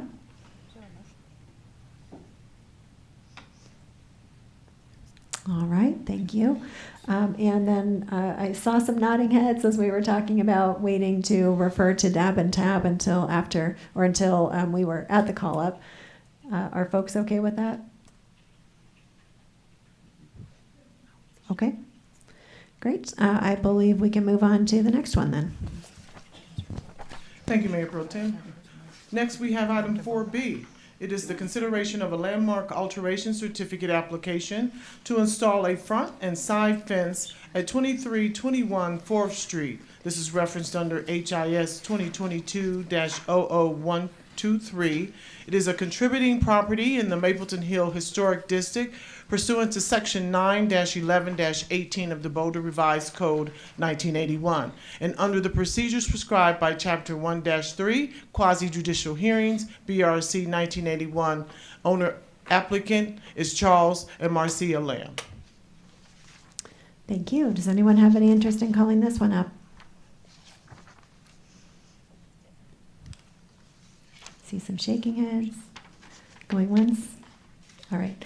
Then I think that is a no for that one. Thank you, ma'am. Our last call up and check-in item is item 4C. It is the consideration of a vacation of a drainage easement on the east side of Lot 1 at 2851 Hibiscus Avenue. This is formerly known as 3320 28th Street, referenced under ADR 2023-00152. Thank you. Is there any interest in calling this one up? All right, I got a no on that one as well. Thank you. All right, thank you. Next on tonight's agenda, we have our public hearings. It's item number 5. 5A is 2 items that are under the consideration related to the annexation of 5691 South Boulder Road. First, there is a consideration of a motion to adopt Resolution 1344, which is setting forth the findings of facts and conclusions. And the second item is the second reading and consideration of a motion to adopt Ordinance 8618, annexing to the City of Boulder approximately 5.3 acres of land. Thank you so much. It appears to be a Chandler night, and so we will send that over to Chandler. All right, thank you, Nuria. So yes, this is the second reading of the proposed annexation at 5691 South Boulder Road. Alicia just read the agenda title. Just to reiterate, what we are asking is for council to consider a motion to adopt the resolution setting forth the findings of fact and conclusions, and second reading and consideration of a motion to adopt Ordinance 8618, which would annex the property into the city and establish the initial zoning of RL2. So recognizing we have several new council members, I wanted to provide some in-depth regulatory background on annexation. Apologies if this is a bit academic in nature. Annexation is the process of annexing land that is outside of the city boundaries into the city boundaries. Annexation is necessary in order for eligible properties outside of the city to become part of the city and therefore receive city services such as water, sewer, stormwater and flood management, fire protection, emergency medical care, police, and urban transportation services. Land may be considered for annexation to the city if the annexation would comply with state annexation statutes and the policies of the Boulder Valley Comprehensive Plan. The Comprehensive Plan provides a framework for annexation and urban service provision within the city. Policy 1.17D states that the city will annex Area 2 land with redevelopment potential if the annexation provides a benefit to the city. If a property is annexed, zoning will be established consistent with the goals and land use designation of the Comprehensive Plan. Annexation must comply with specific policies included in the BVCP, which I will provide an analysis of later. An annexation agreement is required to establish terms and conditions of an annexation. Standard terms and conditions such as right-of-way dedication, affordable housing contributions, and fees are established through city codes and policies. Annexations involve at least 2 public hearings. The first is conducted by the planning board, who then makes a recommendation to city council. City council then holds a second public hearing, which we are in the process of doing right now, before making your final determination. So on December 5th, 2023, Planning Board reviewed the proposed annexation and initial zoning request and voted unanimously to recommend approval to City Council. The Planning Board also approved the companion site review application for the property to redevelop the site with 15 new homes, comprised of 6 permanently affordable homes and 9 market rate homes, 6 detached ADUs or accessory dwelling units, and 1 new replacement home for the existing property owners, the Kents. This, just very briefly, is a rendering of the proposed plans that were approved as part of the site review. These plans are not under consideration tonight, but I wanted to show them for context. So on December 21st, 2023, Council had first reading of the proposed annexation ordinance. Council adopted the annexation resolution, which is a procedural step required under state law, and the hearing date was set for tonight. Under a separate agenda item at that hearing, Council was asked to consider the call-up of the companion site review application. Council did not vote to call up the application. Therefore, the site review approval is final, subject to approval of this annexation request. In terms of public notification, written notice was sent to property owners within 600 feet, both in 2020 when they first submitted and in 2023 when they resubmitted. Notice was posted on the property. Comments were received from neighbors in 2020, which expressed concerns with density and groundwater. The applicant held multiple good neighbor meetings in January of 2020 and in May of 2023. Approximately 36 attendees spoke. No public testimony was provided at the planning board hearing, and no public comments have been received by staff. So in terms of location, the approximately 5.3 acre project site is located on the east side of 55th Street, north of South Boulder Road, and south of East Boulder Community Park and Rec Center. Surrounding single-family residential neighborhoods include Greenbelt Meadows, which are adjacent to the south, annexed in 1983, and Keewaydin Meadows to the northwest, which were annexed in 1963. City-owned open space lies adjacent to the site to both the north and east. This is another shot just of the surrounding context, an aerial view. So the existing parcel at 5691 South Boulder Road was created in the early 1960s. The existing one-story frame ranch-style single-family home was moved from 28th Street and Baseline to the site in 1963. The historic peacocks in a backyard pen on the site were moved with the house. The house has a failing well, and the owner seeks city water and sewer service via annexation. There was a previously grandfathered commercial use, which was repair of trailers from 1965 to 2007 on the property. However, that use has been eliminated many years ago. The property is currently under the jurisdiction of Boulder County and is zoned RR, or rural residential, by the county. The property is located in the Boulder Valley Comprehensive Plan Planning Area 2. Area 2 refers to land now under county jurisdiction, where annexation to the city can be considered consistent with city policies. The property is designated low-density residential on the land use map of the Boulder Valley Comp Plan, with an anticipated density of 2 to 6 dwelling units per acre or less. The proposal to annex the 5.3, the proposal is to annex the 5.3 acre site and apply a zoning designation of RL2. Oh, these are out of order. The annexation agreement also includes adoption of a new wetland map, which will ensure delineation and preservation of existing wetlands on the site, as well as dedication of right-of-way, option to purchase ditch rights, and dedication of ditch easements.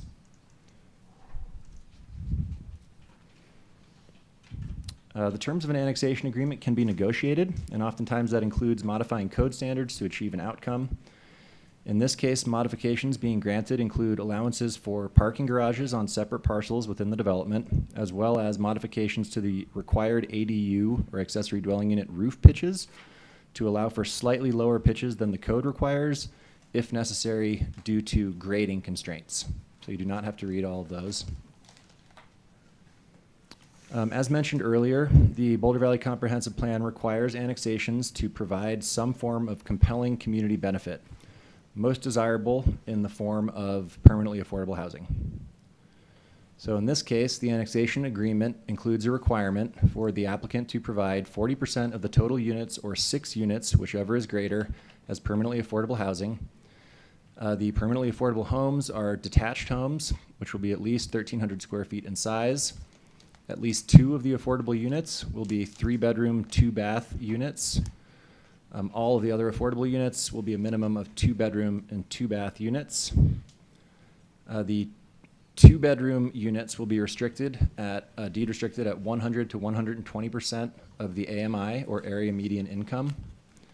And the 3-bedroom units will be deed restricted at 120 to 150% of the AMI, or area median income. There's also a concurrency requirement in the agreement, which means that the new dwelling units, the new market rate units, including the replacement dwelling unit, shall be constructed on a one-to-one basis with affordable units. So for every market rate unit that they construct, they will have to build one affordable unit at the same time. There's also an accessory dwelling unit requirement in the annexation agreement. So for every new market rate unit over 2,000 square feet in size, of which there are 6 approved, they shall be constructed with a detached accessory dwelling unit. As I mentioned before, there's also a wetland map that is associated with the annexation. This shows the wetland map, and I've overlaid it with the approved site review site plan just to show how that fits in. So the new wetlands, which will be delineated and preserved, are located on the shared open space to the east of the new homes. You do not have to read all of these. I put these up here for the record, but staff has found that the annexation does comply with all of the state statutes. They filed an annexation petition. More than 50% of the landowners signed the petition. Property is within Area 2. The petition has been filed with the city clerk. The property has more than 1/6 contiguity with the city of Boulder. There's a community of interest between the property and the city. The property does not include any area included in any other annexation proceedings.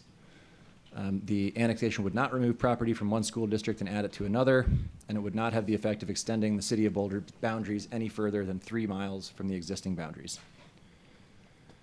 In terms of the comp plan policies that it's required to meet, 1.08 adapting to limits on physical expansion, the annexation agreement has been written to enhance the physical, social, and economic assets of the community. The annexation would provide significant community benefit in the form of wetland mapping and preservation, as well as the affordable housing units. It is located within Area 2, and in terms of 1.17 annexation, the annexation that they are requesting is required before we'll provide facilities and services. The policy states that we will actively pursue substantially developed areas in Area 2, which this is, and significant or development or redevelopment potential provides a special benefit in the fact that we are allowed to require affordable units. So for the initial zoning, as I mentioned before, it's designated low-density residential in the comprehensive plan.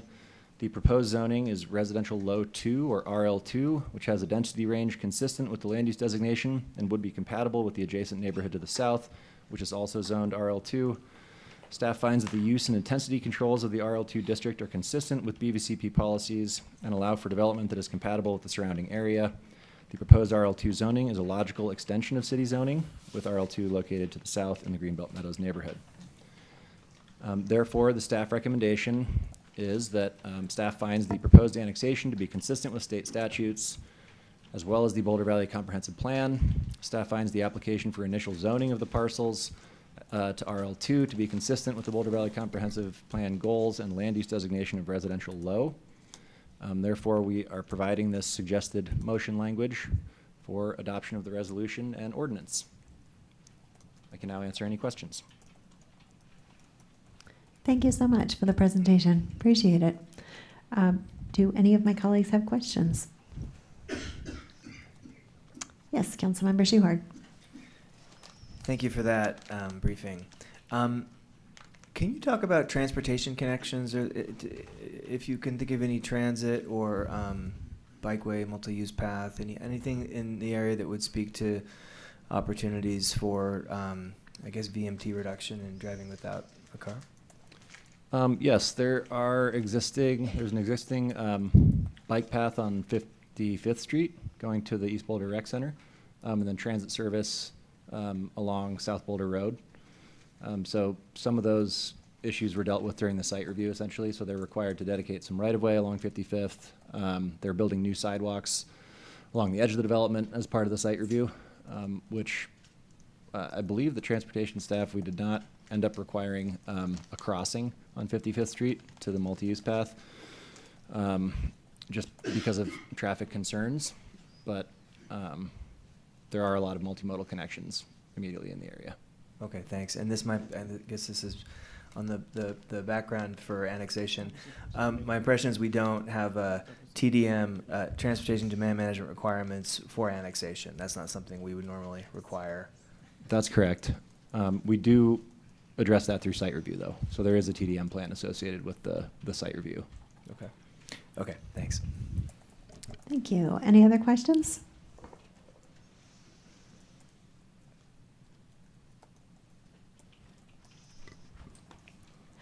Well, I was gonna, I think we have a couple of, or did you have a question? Sorry.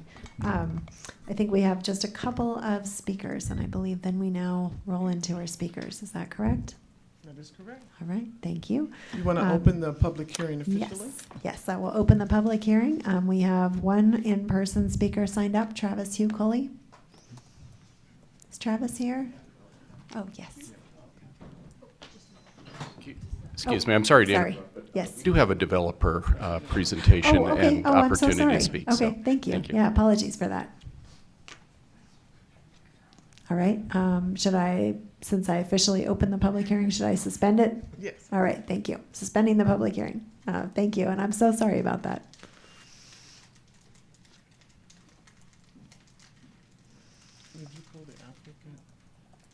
Good evening.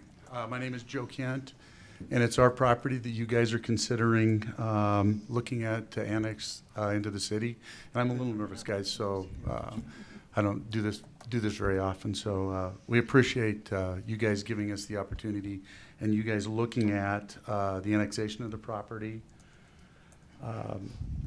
and the development of the 15 new homes that Chandler has described. And in a few minutes, Boulder Creek Neighborhoods will give you their presentation. We'll get even deeper into what's going to happen. I grew up on that land. The house was moved in 1962. I went to third grade at that property. My kids have grown up on that property with their grandparents, and now my grandkids are growing up on it. We hope that they continue to grow up on that property. So it's very special to us. We're going to live there. We're not developing the house then to sell it. That's not the intent. I mean, when you look at it, we've got open space to the east, we've got open space to the north. It's phenomenal, guys, and we know that and we appreciate it. And that's why with this project, with Boulder Creek, we've kind of looked at trying to save some of the riparian areas, some of the pond that's there. That's all going to stay. And so anyway. Yeah, after my parents' death, my wife and I, my wife is sitting back here. I want to introduce her. It's Carrie. So anyway, sorry, hon. I should have done that. You all know I should have done it a lot earlier, so. Yeah, well, we'll talk about it when we get home, hon. So. But we grew up there, and the flood of 2013, which we all know really well, ruined the well that was there. So we initially went to the county and said, can we get water? They said, nope, you need to talk to the city. We came in, talked to you guys, and at that point in time, you said, okay, if you want to annex, we need to do some housing as well. So we've worked many months with you guys, with the staff, to come up with what we consider a really good plan, to put the puzzle pieces together, to do something that it's community-based, it's good for everybody. So we're thankful for the staff for working with us. Boulder Creek Neighborhoods will be the developer on the project, and they're going to develop the affordable, which is needed in the city of Boulder, some smaller cottage-type homes, and 6 market-rate homes. It's a good plan. It's a great plan. They've worked very hard. We're very proud to be part of it. A little bit of the history as well. Good evening, Ms. Mayor Pro Tem and City Council. Mike Cooper with Boulder Creek Neighborhoods, 712 Main Street, Louisville, Colorado, 80027. We're very excited to be here tonight. We've been working on this for about a year now and working diligently with city staff, the planning, transportation, housing department, and engineering department in particular. We've worked really collaboratively to get to where we are tonight, so we're very excited.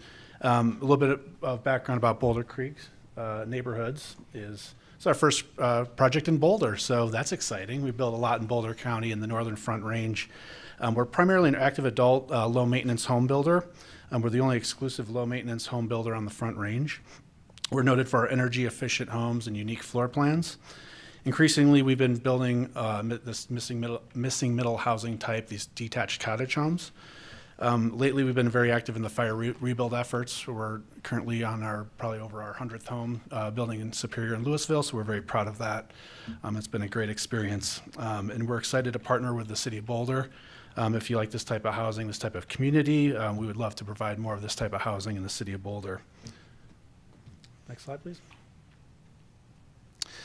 This proposed annexation dates back for several years to 2018, when the original annexation feasibility study was filed by the Kents. The initial neighborhood meeting before my time, they didn't present a plan, I understand, but feedback was garnered from adjacent homeowners and neighborhoods. Single-family housing was the preferred housing type. February 2020, the Kents formally submitted their concept plan application for 4 new homes. RL1 zoning and the planning board hearing on the concept plan occurred several months later. Feedback from staff and the planning board was to increase the number of homes on the property with RL2 zoning, which is what we're proposing. Over the next couple of years, the Kents met with a few different developers and engaged Boulder Creek finally to develop the property with some cottage homes and a different type of neighborhood plan, which we'll present to you. Even though it's not part of the annexation, we'd like to share with you the character of the homes and the style of the development. So we submitted in 2023 and held a neighborhood meeting in May. It went pretty well. We had about 20 or 30 people, and there were some concerns about groundwater and wildlife in the area, and that was pretty much about it. In May, we received an approval for an open space disposal request for an off-site sanitary sewer connection as well. Next slide, please.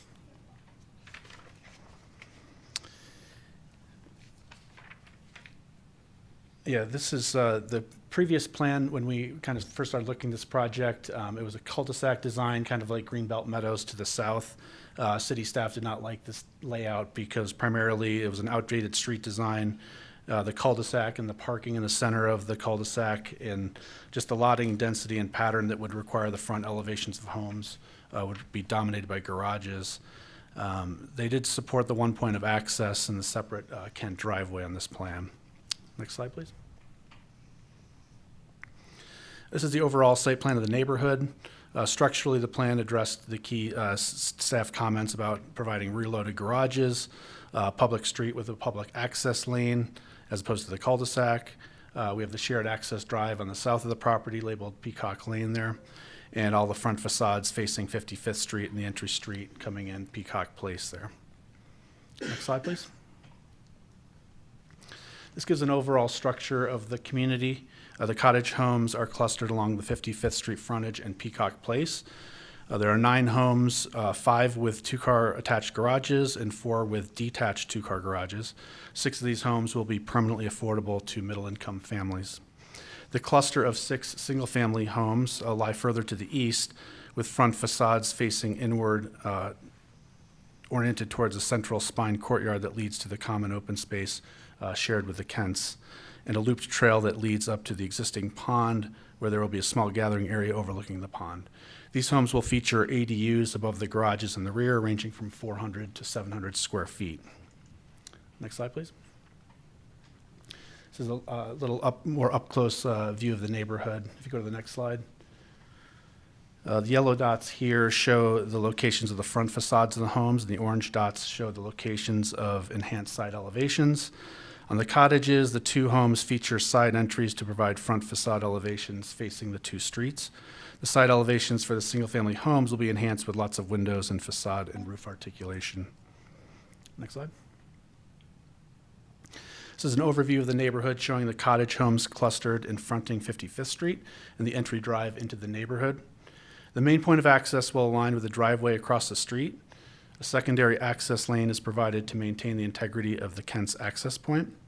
This shared access lane will also provide access to the 3 homes, 3 of the 6 homes on the east. That's on the right side of the community. Most vehicles are anticipated, though, to use the main access point.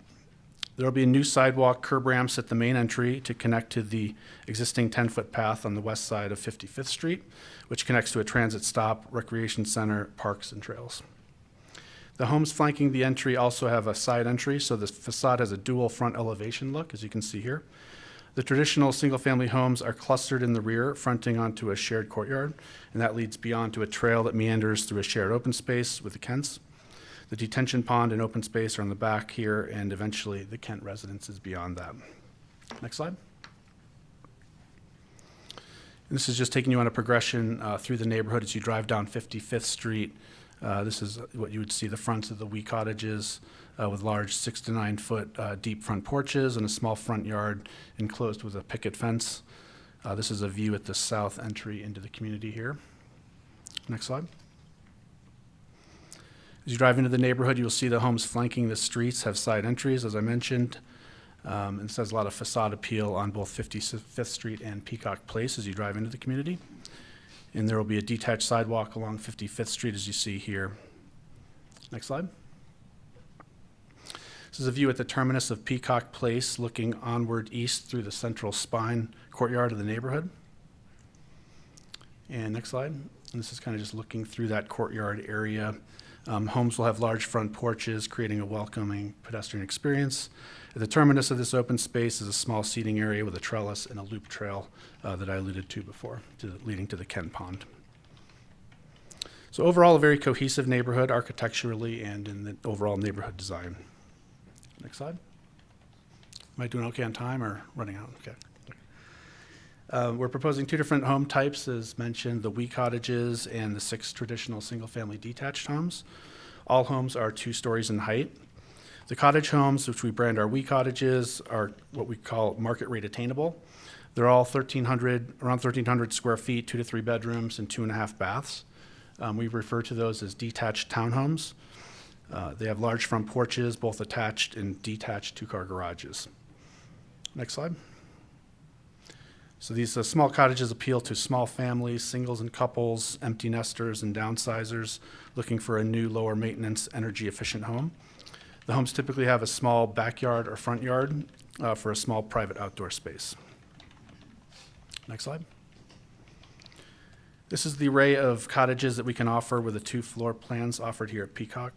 There are 6 styles with at least 6 color schemes to offer architectural variety. On the next slide here, you can see, good. This is actual lineup that we're proposing.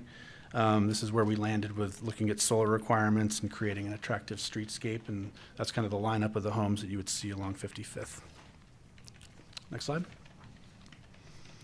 The 6 traditional homes will feature a minimum of 2 floor plans with distinct elevation styles. These homes are offered at a more market rate price point ranging from 2,800 to 3,000 square feet with no basements. These homes have optional main floor bedroom for guests or multi-generational living. These homes are planned further back in the neighborhood, fronting a green court with 2 to 3 car rear-loaded garages. We're planning small studio accessory dwelling units above the garages. These ADUs bring an attractive alternative home option to the city. The traditional homes have large front porches and rear-covered patios, traditional and craftsman styles, and color schemes to complement the wee cottages. Next slide. All these homes feature very large outdoor living spaces, both covered and uncovered, which is a hallmark feature of these homes. The total outdoor covered living space is between 400 to 500 square feet. Next slide. Chandler did a really good job with the comprehensive plan, so I won't go too in depth on it, but basically we do match the LR designation on the comp plan, and we are contiguous to LR land designation to the south and to the west. So we propose a density on the low range of that LR designation at 3 homes per acre. Next slide. And really the consistency with the comprehensive plan, the key items being the first 3 bullet points there, that we are consistent in land use designation, we're in the Area 2 designation, and we have the 1/6 contiguity. And several of the other policies are listed here under growth management and annexation, which Chandler covered. But there's a lot of talk about community benefits and sustainability, environmental quality, and emphasis for residential development to permanently affordable housing. Next slide. And particularly low, moderate, and middle income housing, permanent and affordable housing, and market rate housing as well is alluded to in some of these policies. Next slide. And finally, accessory dwelling units is another item that we're providing here. So really a wide range of housing options here on a very small community. And I would like to highlight that, we're 15 homes we're building new. There's actually 21 units, including the ADUs, and out of those 21 units, 15 are actually affordable, permanently affordable, or market rate attainable. So a good chunk of those homes will be attainable housing at a minimum. Next slide. So that's really the conclusion here. We're very excited that there's many benefits here. We're providing much needed middle income housing, which is a high priority in the city right now. We're preserving the entire east half of the property in the area of the Kent residence, the existing pond, ditch, and meadow. And finally, the pedestrian improvements along 55th Street, along with the cottages, will present an appealing, walkable streetscape. So happy to answer any questions or. Thank you so much for the presentation. Do any of my colleagues have questions while you're up here? Yep, I see Councilmember Mark. Really just one question. On the deed restricted housing, what kind of price point are you looking at? I believe that's dictated by the city's housing department. So it's always changing. Answer that. Yeah, I did just ask inclusionary housing staff about this today. And the numbers right now, estimates based on current pricing for the 2-bedroom, 2-bath at 1,300 square feet is about $330,000. Really? And that's at 100% AMI. And then for the 3-bedroom, 2-bath at 1,300 square feet is about $414,000, and that's at 120% AMI. Hallelujah. Thank you. Thank you. Councilmember Marquis. Yes, thanks for all of this, and also for, I think, Mr. Kent and all the background. In this section, and this is just, we talk a lot about units per acre, the area that actually has the homes on it, that doesn't include the shared space or the Kent residence, what is the units per acre if you just took that as a piece of land? Do you know what I'm saying? Yeah, if you'll be my calculator, it's, let's see, it's a little under 3 acres, and there's 15 homes. So that's 5 per acre. Is that right? Yeah. Okay. Okay, I just wanted to visualize it. Thank you. Yes, Councilmember Volkers. Do you think you will do more development projects in Boulder? We would love to, yeah, absolutely. Just checking that we haven't scared you away. No, we seem to find a good formula that works here, so yeah, we would love to replicate this.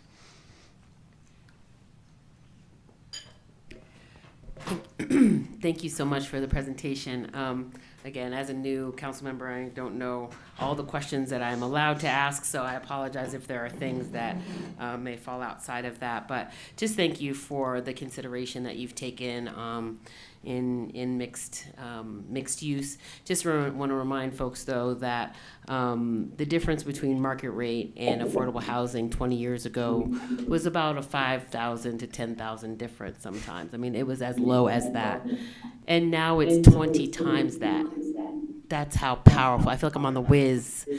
It's very exciting. Did it go away? Okay, there we go. Got to bring up the whiz. It's always a good day. But in all seriousness, I think there are some things, and to the Kent family, thank you. Thank you for remaining here. Thank you for being mindful about mixed use, and I especially love the mixed income neighborhood that's being proposed here. I will also say that I'm hopeful that as you enter into the city of Boulder, that you will innovate as it relates to smart homes and the technology that are in there that can help to reduce, our energy footprint and our water use, and have better water use around that. I saw some seemingly Kentucky bluegrass-esque looking things, and so again, as much as possible, using native grasses and things like that, so that we're not using water. Questions, comments later. Whoops. Oh, see. But I think see, that's why I have colleagues. I did. It's the Adams way. I was thinking you were headed for a question, though. Oh, okay. I like what you did there. So what are your plans? I like what you did there. See it? See you're watching.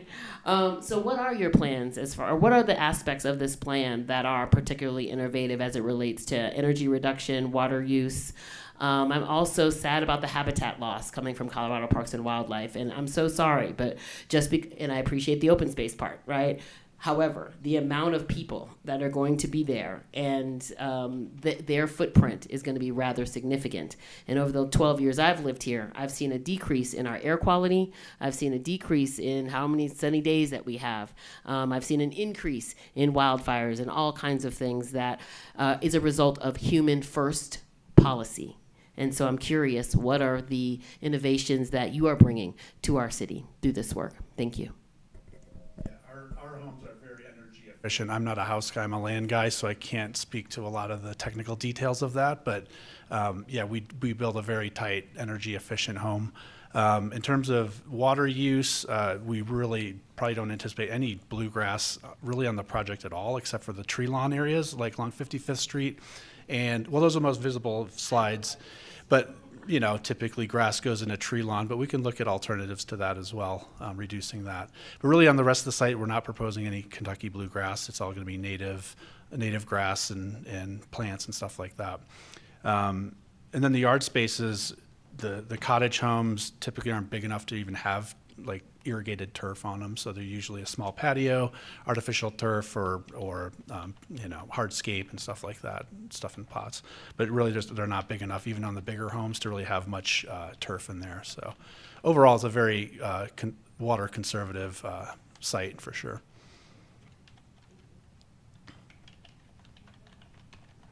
Any other questions from anyone? All right, then. Thank you so much for your time in the presentation. And thank you again just for sharing some of the personal history to the Kents. We really appreciate hearing about that. It's not comment time yet.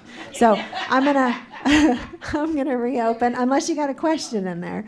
I'm going to reopen the public hearing, invite Mr. Hugh Coley back down. Thank you so much for your patience with my remembering how this process goes. And we will get started with our first in-person speaker, and then we will go to our online speaker. Tim, it's my pleasure to be accommodating. Tonight's meeting was quite an event, so I just wanted to make as much room for everyone as I can.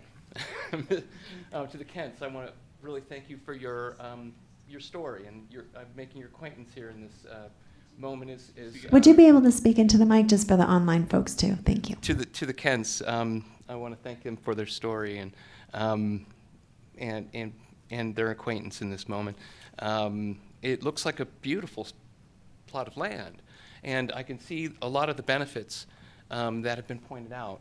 I am in the position, however, and this is where my comment is not perhaps the most pinpointed. You've lived on the land yourself. You have a better sense of it than I do. And my comment would probably be the same comment to other annexed possible areas in the south of Boulder. And that's where my concern is. I'm worried that if annexation provides a benefit to the community, question mark, right? Affordable units on contaminated land. I'm worried about the radionuclides in our environment.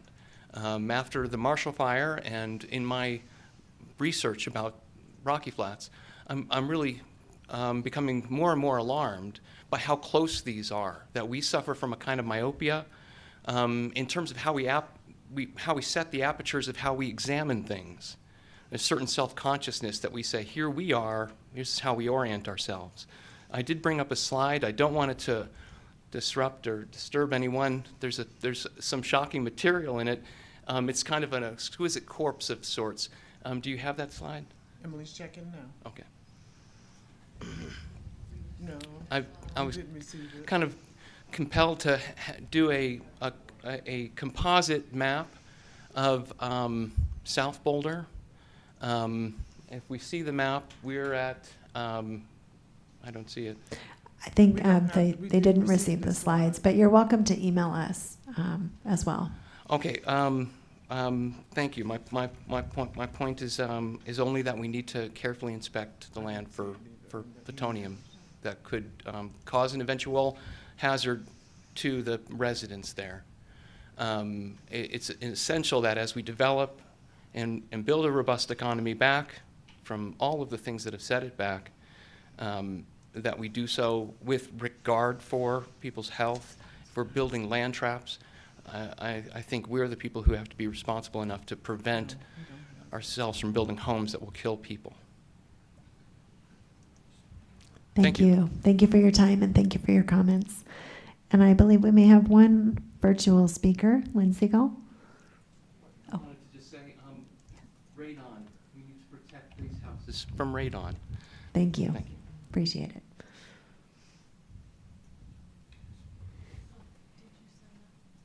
Yeah, my mom died from one of those plutonium particles, which she acquired in 1957 and died in 1969 on Mercer Island when we lived in Seattle. Mercer Island is where we lived. So I'm very appreciative of what Travis is talking about and very concerned about Rocky Flats. And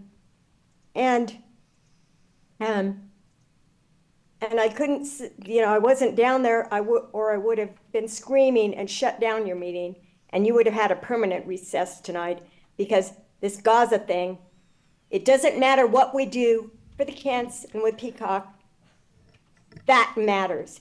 That's local. Gaza is just as local to this very issue you're talking about tonight. Lynn, this is the public hearing on the annexation. And I'm on the public hearing. And this is on the Kent's property, and I've watched it for 5 years, Nicole. You sure haven't. More than that, 5 or 10. I know about this from the beginning, when his well went dry. And the city of Boulder, what they should have done right back then was fix his well, instead of fight with the neighbors about flooding in the area, which is still a problem. The built landscape, whether it's hardscape or whether it's built properties, affects the floodplain. And my water bill, Nicole, is $99 a month. And I don't appreciate that. Stormwater and floodwater has cranked up our bills. I talked to someone the other day, it's $35 a month. No on this annexation. No, this is not more better housing for Boulder. Housing everywhere. Housing tonight, you entertained at Baseline. Okay, that's a big no also. Millennium, Olive, it's all over. Hotels, more people, and you know what? We have more people dying. And Ryan did bring up a good point about transportation-oriented development. This is out in the middle of nowhere. Those people are going to be using cars wherever they're going. This is a simple thing. The Kents moved their house inland a bit. They wanted to keep it the way it was. But no, the city of Boulder had to push more housing on them. And housing does not make this place more affordable. And affordable housing makes more unaffordable housing. And you know why? Because all the people need services. And the services go up. And when you have to house the people that perform the services, then you have a bigger problem, don't you? We need population management in Boulder. And this is not one of them. This is not community benefit with the Boulder Valley Comp Plan. It is not beneficial. You cannot build your way out of our situation. Thank you, Lynn, for your testimony. All right, and with that, I will close the public hearing. If anyone else has comments, Yep. You're certainly welcome to email us, but of course we will have already voted. So I will go to Councilmember Benjamin. Thanks, Nicole. I'm going to sort of flip the tone from what we've heard.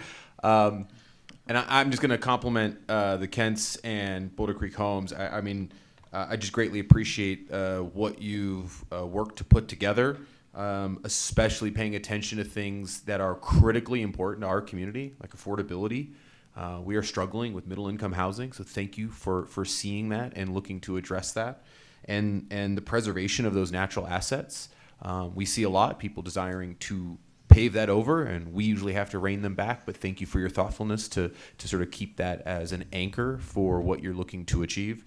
And certainly leveraging ADUs. That's something that we're trying to leverage more of in our community. And so thank you for being thoughtful in a new development to already be sort of coupling in ADUs that we feel are important for housing variety and housing supply, but also for affordability. So thank you guys for being mindful for those community values and looking to do that and bridging your past experience with the future needs of our community. So really appreciate you guys finding that nexus. So thank you.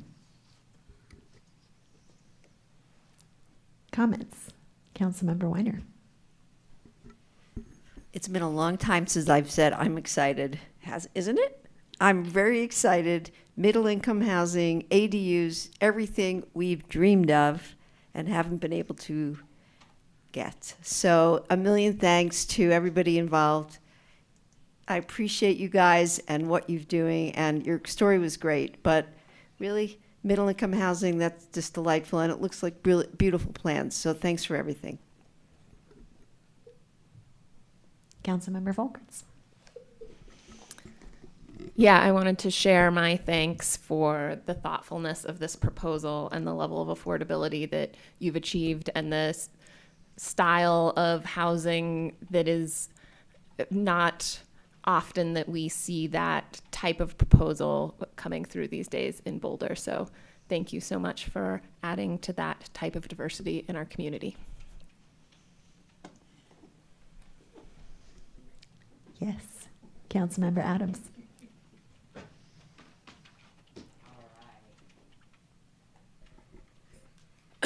So, again, I already said some of the comments that I was able to turn into a question, but I did have a comment just around, again, in addition to the appreciation for my colleagues, I also want us to just be mindful of the language that we're using. And during the presentation, I think you referred to single-family homes as traditional. And it just struck me because I thought, well, who's traditional to these lands? They didn't build single-family homes. So that's a settler tradition, and I want to honor and uplift that to say that we need to be very specific about the words that we're using. And so those are single-family homes, and I'm grateful that you were able to mix it so that and not have so much yard and still have density, even though there is that single-family component. I also wanted to just speak on the middle income component again. While I was on the campaign trail, somebody graciously let me know that in the 90s and the Uzis, there was an effort around middle income housing. There was a whole plan, there was a study and all of the different things, but only 10% of that housing actually ever got built. And there was no study afterwards on why. What were the barriers to allowing that to happen? And so, again, this is a wonderful move forward. And I'm just curious, what were the things that allowed this to happen? And how can we continue to expand and replicate that and reduce the bureaucratic burden for these types of developments? And also take a look back. I encourage us to take a look back and see why previous councils failed. Was it personality? Was it regulation? Was it, the materials at hand? But I do think it's worth, further investigation by this council. Thank you. Thank you so much. Appreciate your comments. And Councilmember Wallach. I also want to express my gratitude for this well thought out proposal. It looks really strong, and I'm looking at $300,000 and $400,000 homes in Boulder. I mean, that's like finding a unicorn. I think that's extraordinary, and I'm grateful you've been able to achieve that, and hopefully we'll find ways of doing more. So thank you again. Any additional comments? Councilmember Schuhart? Nothing original, just to agree with mostly what I've heard from my fellow council members, especially Mr. Benjamin Volkerts and Councilmember Wallach. There were so many wonderful things were said. I'm having a hard time keeping track, but I just wanted to agree with support for this, and thank you for the work. All right. Any other comments? I'm not going to waste words. Just thank you. Very, very grateful to everyone involved. Would someone like to put forward a motion? Anyone who hasn't already done it tonight wants to speak up? Yeah, no, you haven't. Are we going to put it up on the screen?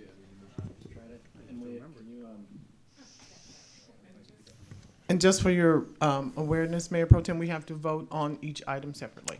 Thank you very much. So, Councilmember Weiner, would you like to do us the honor of the first motion? I sure would. I'd like to make a motion to adopt Resolution 1344, setting forth findings of fact and conclusions regarding the annexation of approximately 3.5 acres of land. Other way, 5.3. Do I have? Yeah, 5.3 acres of land. I'm taking away your land. No, I'm not. I'm just kidding. 5.3 acres of land generally located at 5691 South Boulder Road to the city of Boulder. Thank you. Do we have a second? Second. Fair question. Yes, Okay. yeah, we're doing each one separately, I think.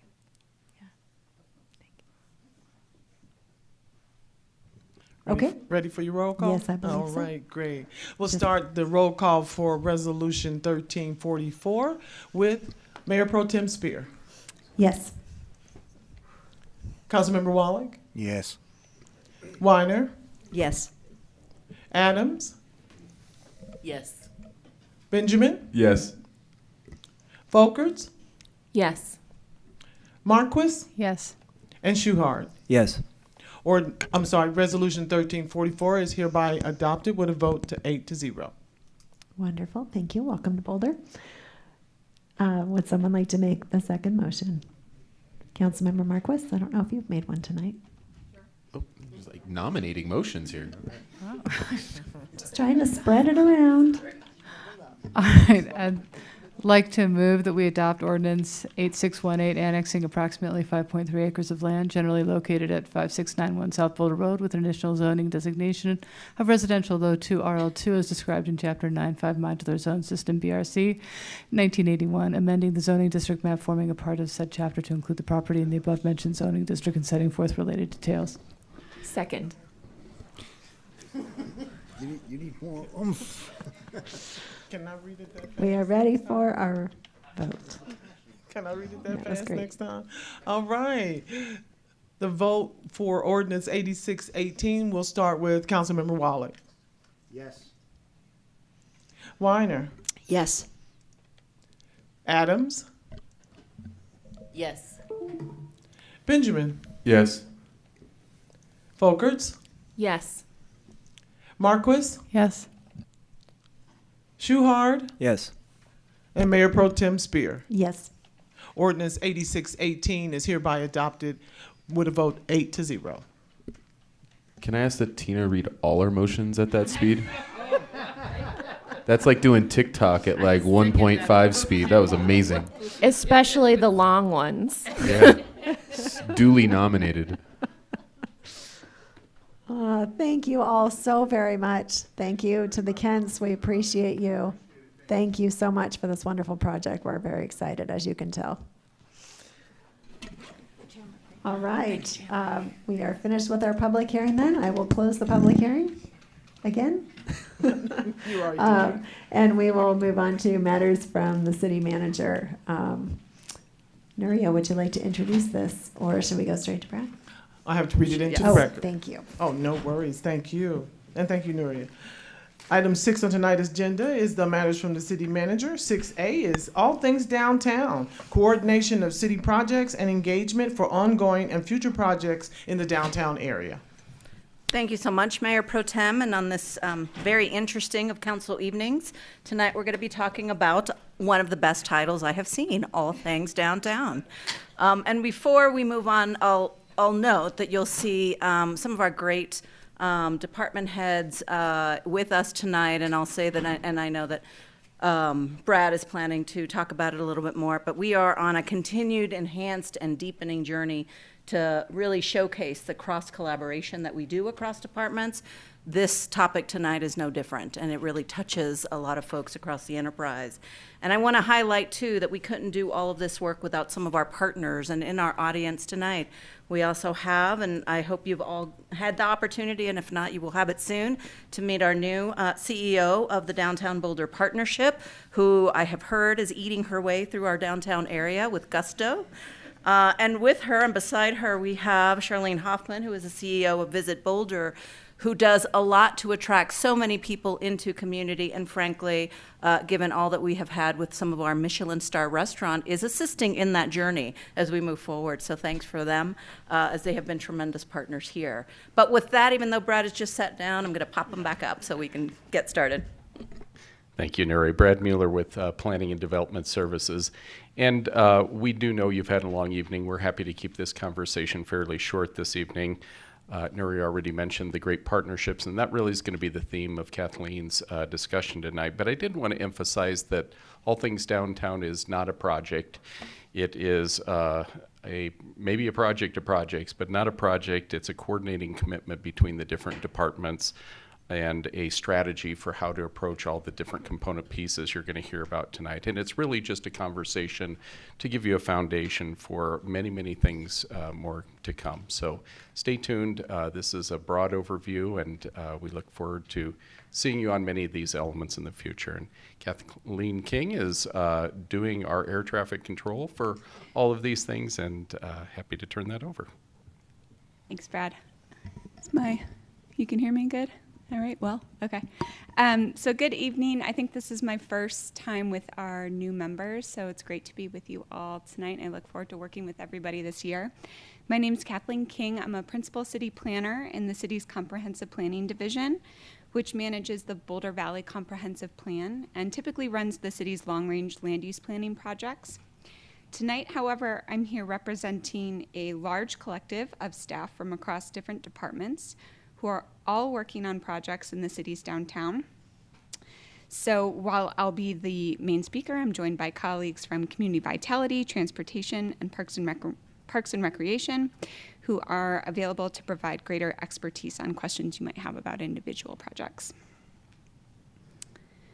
So the plan for this item tonight is I will walk through a presentation with some background information about the downtown and give an overview of projects that will be happening over the next couple of years. I suspect you'll have some questions about those projects, and then we can go into a discussion focused on engagement. So here's the discussion questions to keep in mind, and I will get going. To set the stage a little, Boulder's downtown is located on the western end of the city. It's about a half mile north of the CU campus and is surrounded by mostly residential neighborhoods. Major access to downtown from the north or south comes along Broadway, or if you're coming from the east or west, Canyon's a major entry route. The city's downtown area includes around 3,200 residents. There's about 2,000 homes. It's one of the city's regional hub centers, and today there's about 16,800 jobs located in spaces here. It's also one of the city's significant destinations for tourism, and the downtown area sees about 1.23 million visitors a year. From a planning perspective, a vision for the downtown area has been pretty consistent since the first comprehensive plan was adopted in 1977. The community supports a mixed-use neighborhood here with lots of shopping and dining options. It's also been seen as an important place for the local workforce, and because of this, mobility and access to the downtown has been an important issue that we have consistently worked to improve over time. Today, the built environment is of course regulated by our zoning districts, of which we have 5 distinct downtown zones, as well as the Downtown Urban Design Guidelines, which were most recently updated in 2018. There are 2 districts in our downtown, and they overlap quite a bit. So one is the Central Area General Improvement District, or CAGID, which helps to provide parking options and related services downtown. Our Community Vitality Department works with the Downtown Management Commission to plan for and implement district management strategies. And there's also a Business Improvement District downtown, which is commonly known as the Downtown Boulder Partnership. The BID helps maintain a clean and safe downtown area and also has a programming function for events that help to support community and local business activity. Some of the other groups that are heavily engaged in downtown activity, particularly in the built environment, include the city's Landmarks Board, who review any landmark properties and anything located within a historic district. So that includes the area in blue in this diagram.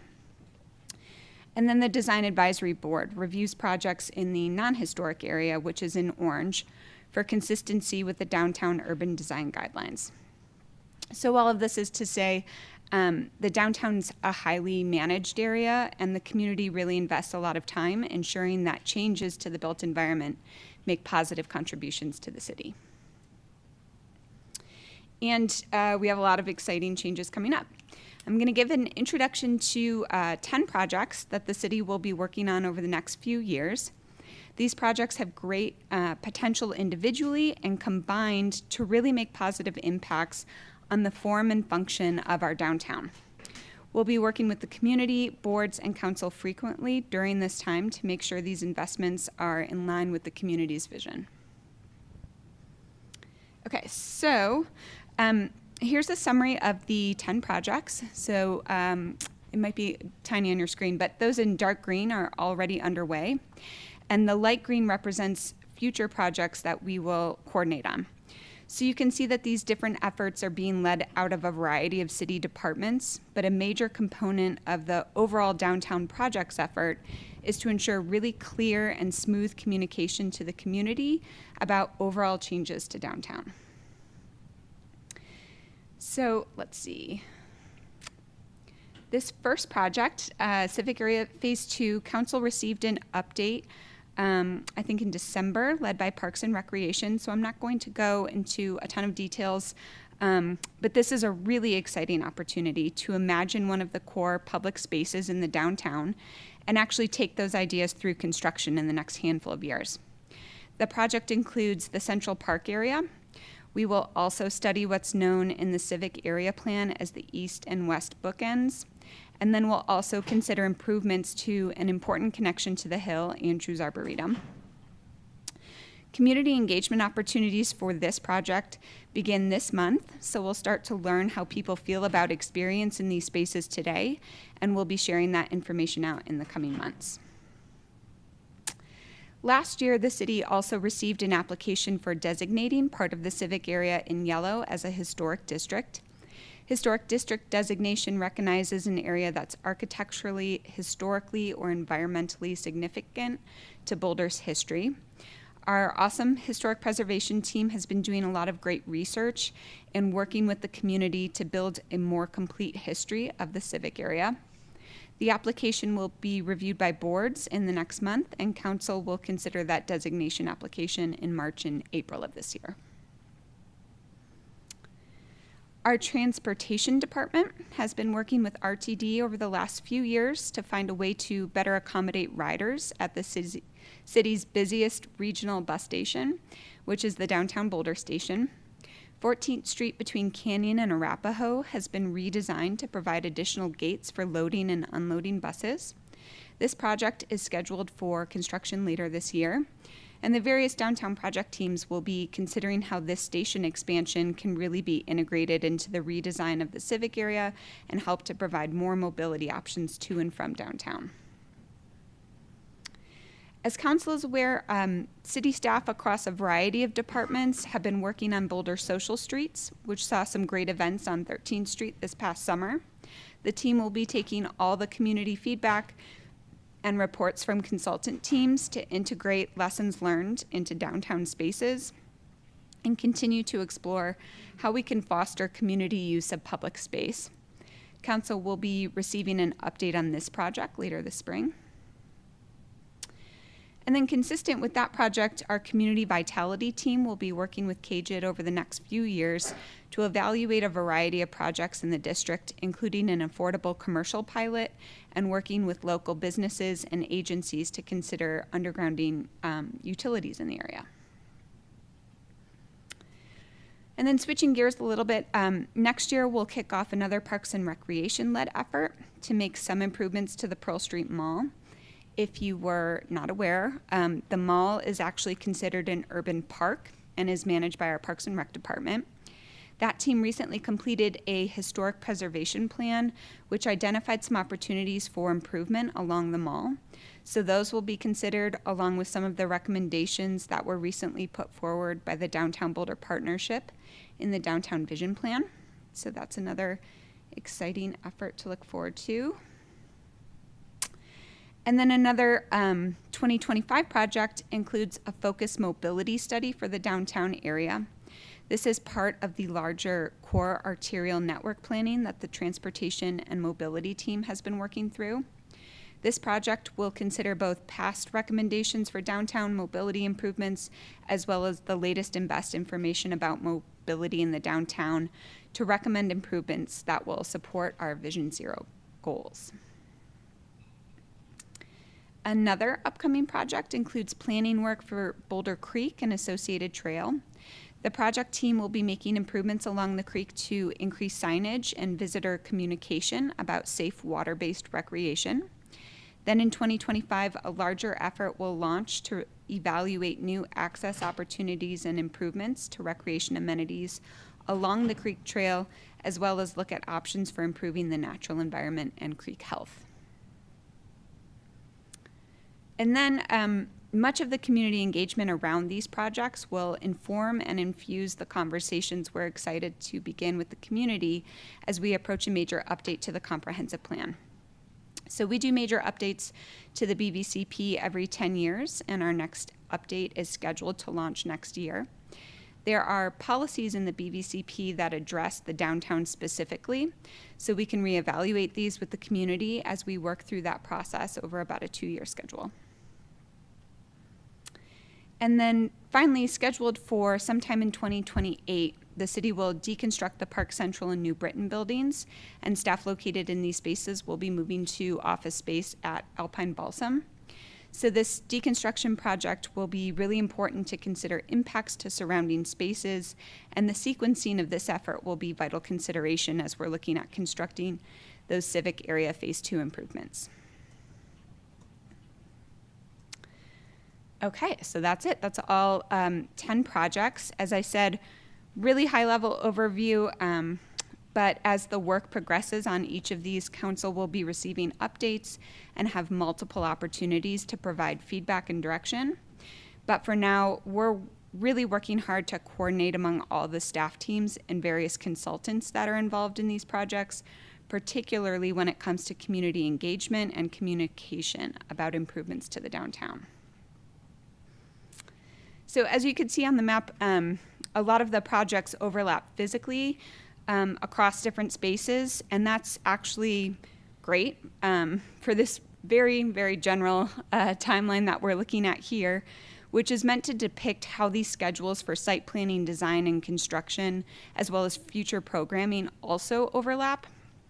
So the good fortune of this work happening sort of all at once is that we can make really intentional decisions about how these projects and programs will interact, and all of the projects can learn from each other as we go through community engagement processes so that we can be consistent in delivering what we're hearing the community wants to see in downtown in the future.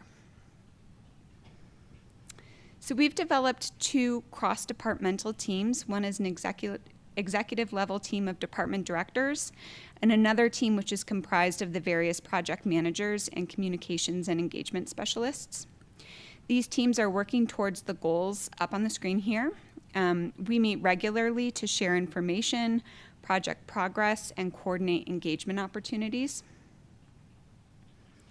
And then additionally, this coordination effort is helping the projects work together to evaluate how we can align both process and outcomes with our community sustainability and resilience framework.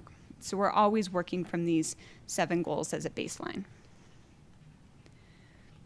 So with that in mind, I'll share a little bit about what these working groups have put in place so far. First, we've created a webpage on the city's website where community members can learn about all of these downtown projects in one place. So hoping to make information easy to find, easily accessible online. Second, anyone interested in receiving email updates about projects ongoing downtown can sign up for newsletters, which will include project updates and upcoming opportunities for engagement in these different projects. Third, I think everyone and the staff recognizes this is a lot. It's a lot of activity.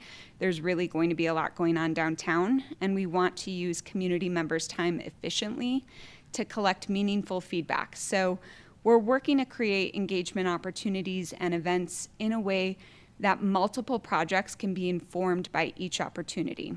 This is intended to avoid overburdening community members and an effort to continue to build trust between the city and the community that will help us create some of these great places downtown. As part of that, we've also recently gone through a recruiting and selection process to engage 2 community connectors who will support all of the downtown projects. We'll be working with these community connectors to develop engagement strategies and connect with typically underrepresented members of the Boulder community. We're really lucky to have those folks on board, and they're getting under contract and they'll be starting this month. And then finally, as I mentioned earlier, we've developed these cross-departmental teams and internal resources to help projects coordinate, share community feedback, and streamline processes for planning, design, and construction in the built environment downtown. So the main question that we have for council tonight is really focused on helping all of those downtown project teams think about key feedback that council would like to hear from the community. So now I'll switch gears a bit and go over some of the recent feedback we've heard that might provide some additional context for your conversation. The first theme that I'll share from recent engagement is how much community members value the local and small businesses in the community, particularly in the downtown area. We've heard this through a variety of projects in recent years, like the citywide retail strategy effort, but probably most recently through the outreach that was conducted during the pandemic, as we considered things like expanding outdoor dining. So as we work through these various projects, we know the business community here is a key stakeholder, and we'll work closely with the partnership to engage those businesses in planning the future of downtown spaces. Second is that safety and feeling safe downtown is vital to its future success. Community members have expressed safety concerns through letters to boards and council. We heard about safety issues during engagement for the Boulder Social Streets events, and we've seen a lot of feedback about safety-related issues of transportation and mobility, mental health, poverty, just a wide range of challenges that we know won't be resolved by these projects, but certainly that we intend to impact. Third, I think we've all heard and seen that downtown as a place is different in what we've been referring to as a post-COVID era. We know from the Boulder Commuter Survey last year that people are getting to and from downtown differently than in 2018, with a higher proportion of travelers in single occupant vehicles. So this is certainly something we want to affect. And then council also recently reviewed the community survey results, where we heard that community members are rating the vibrancy of downtown lower than they used to. So this is another area we'll want to explore much more to learn how these projects might improve that perception. And then finally, through a variety of venues like engagement for Boulder Social Streets and Downtown Streets as Public Spaces projects, as well as the recent community survey, we know the community is seeking more public spaces for inclusion and connection, places to spend time. What's great about all of these projects coalescing at this moment in time is that it represents a real opportunity to improve downtown places and make those great spaces that can really address this issue in particular. So the Downtown Projects team is working with the 10 projects who are all at different phases in their project timelines to help define community issues, identify stakeholders, and create engagement plans to move through a complete process that will inform the future of downtown.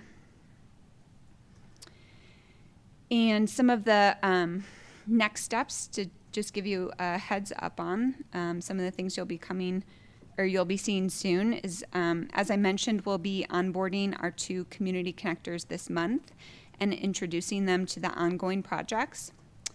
Also, this month, community engagement for Civic Area Phase 2 will begin, so folks can look for future announcements about those online and in-person opportunities. And then later this spring, Council will see the Historic District application and hold a public hearing on that item. And that's really it. That's it for my presentation. We want to open it back up to ask any questions about coordination on these projects that you might have. And then second, really want to dive into engagement planning and learn more about what council hopes to hear from community members about the downtown or individual projects during these processes. Also, just to mention, we've heard your feedback about outreach and engagement at the recent meetings on Civic Area, as well as the community survey. So we're reviewing all of that feedback and integrating your thoughts around methodology into engagement plans for all of these projects. And that's it for me. Can take that down or. Thank you so much for the presentation. Really appreciate your being here and the time tonight. Could we get those questions back up? It's getting late enough that it probably helps to have them up as an assist. Sure. Okay, let's walk through the first questions, or the first question. Does council have any questions for staff about coordination efforts for downtown projects? Yes, Councilmember Weiner. They call me Tara. How is CU going to be involved in all this, specifically the Arboretum path down to 13th Street? So CU is one of the key stakeholders in the civic area project, certainly, which addresses the Arboretum, but they are on our stakeholder list for all of the downtown projects and will be an engaged partner.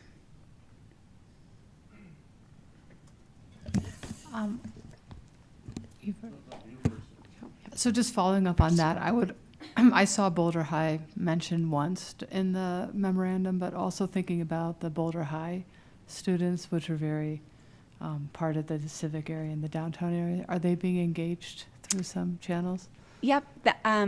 We have, maybe Ellie could speak more to the civic area engagement plan with Boulder High students. I know that we have a partnership with Growing Up Boulder to work with those students, but there might be more information that I don't know. Hey folks, Allie Rhodes, Director of Parks and Recreation. I don't have specifics, but I can tell you that we're very interested in connecting with Boulder High, and it's part of the engagement program. And then a different question I had was about how do we connect these projects, and especially when we talk about the arts, and there's a lot of mention about a stronger arts presence in the downtown area, with the coincident arts push for North Boulder.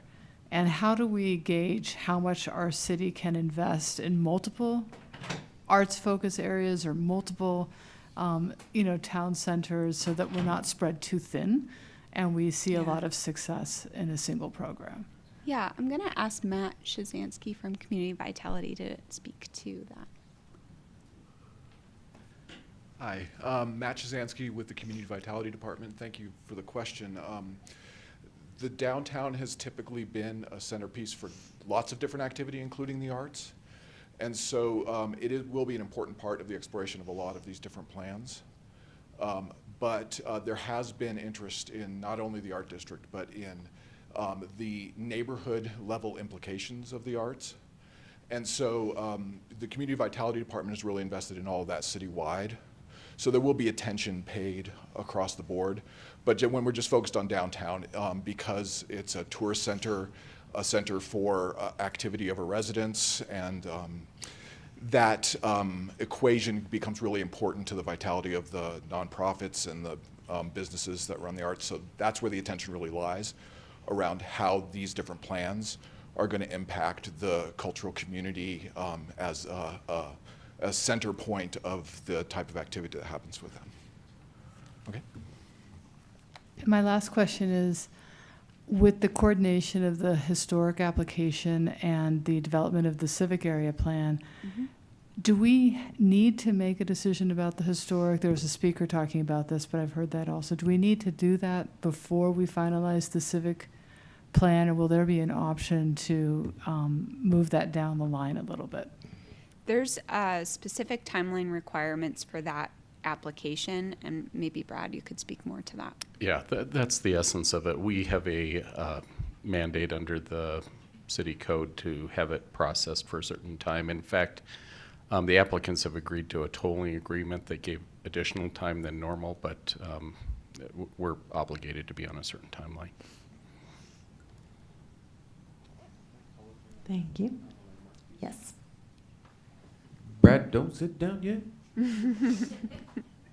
See, I saved you from that extra squat. So. Yes, thank you. So I just wanted to follow up on Tina's point. Yeah. In terms of like sort of order of operations, so I think the question is, like, we're gonna technically be dealing with the landmark application prior to finalization of general plans in the civic area phase 2, right? That comes first. Well before. Yeah. Well before. And so the question is even though we might address it on the front end, and depending on what we decide to do, that doesn't foreclose the opportunity to perhaps landmark on the back end of design.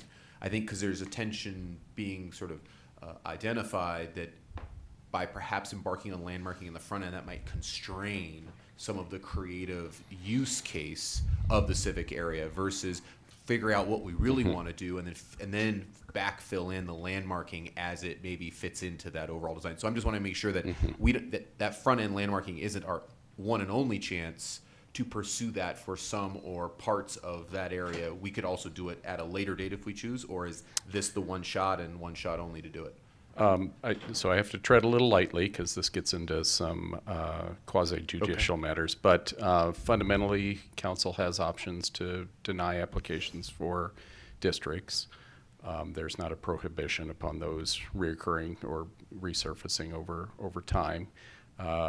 You will have an obligation to make a determination on this application and whether it meets the criteria for a district. We will describe at the time of that application the role of design guidelines and how those design guidelines can be written and crafted in a way that allows for a variety of outcomes. And I'll kind of leave it at that for now. Appreciate it. Thank you. Thank you. Other questions? Councilmember Folkerts. Given that, from my understanding of design guidelines, it seems like it may be difficult to craft design guidelines for this area. Will we have opportunity? Will we have to decide on what those guidelines are and whether or not the for that area and decide to approve or deny all in one meeting, or will we have the opportunity to delve deeply into those guidelines? Yeah. Design guidelines can be either crafted before a designation hearing, at the essential time of, or after. What you will find when we bring this forward as hearing is that there has been a conceptual plan to identify main elements beforehand, so that can be brought into the hearing discussion. It's in the frame of principles, philosophical principles for the design guidelines, and then the intent to then finish those afterwards upon additional engagement of stakeholders if the district is approved. Thank you. Sure. All right, Councilmember Wallach, and then Councilmember Schuhart. Thank you. Yeah, just first, thank you for the presentation, and those projects look very interesting and desirable. And I know it's not the full topic for tonight, but just as a quick question, have we budgeted each of those, and do we know the source of the funding for each of those?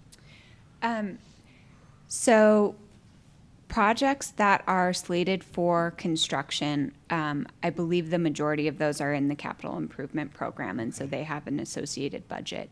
Projects that are in the realm of planning or programming certainly have a budget for consultants or things like that, but the construction budget is not identified. Thank you. Thank you. And Councilmember Schuhart. We'll go to Councilmember Adams and Benjamin. Kathleen, thanks. Great presentation. I think I have a few questions. The first is, Councilmember Folkerts mentioned design criteria, and if I heard correctly, that was sort of in reference, maybe, I don't know if I heard this correctly, but to the project by project context. In any case, I'm thinking about the downtown area as a whole and the idea of design criteria or design principles that we're seeking to strive for, just in general with the downtown region. And I guess if the question is to us, do we have questions about coordination, then my question is, is there an opportunity to coordinate on that, on the matter of asserting design principles, things we would want to accomplish, across the projects that would guide the projects individually? And I acknowledge that I saw there was a slide that talked about SER and some of the other cross-cutting issues. So I did see that, but I'm just curious about maybe more explicit, kind of simple short list of here's the things we really want to get done. Is that a space for us to work? So we do have urban design guidelines that cover the majority of that area designated as the downtown in some of these diagrams. And there are specific design guidelines for the historic district, and there are other design guidelines for that area in orange in the map, which is called the non-historic interface area. So some of those principles and specifics around design specifically for redevelopment projects in the built environment are in there, and we have guidance and criteria for building things downtown already. If you're asking, are we going to be re-examining those or updating those in the near term as part of this, that's not on the work plan right now.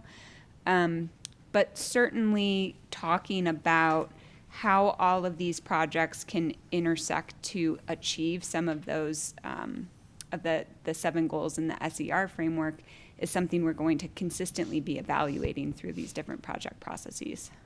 Okay. I think I got it. Maybe I'll just assert and then ask if this fits anywhere.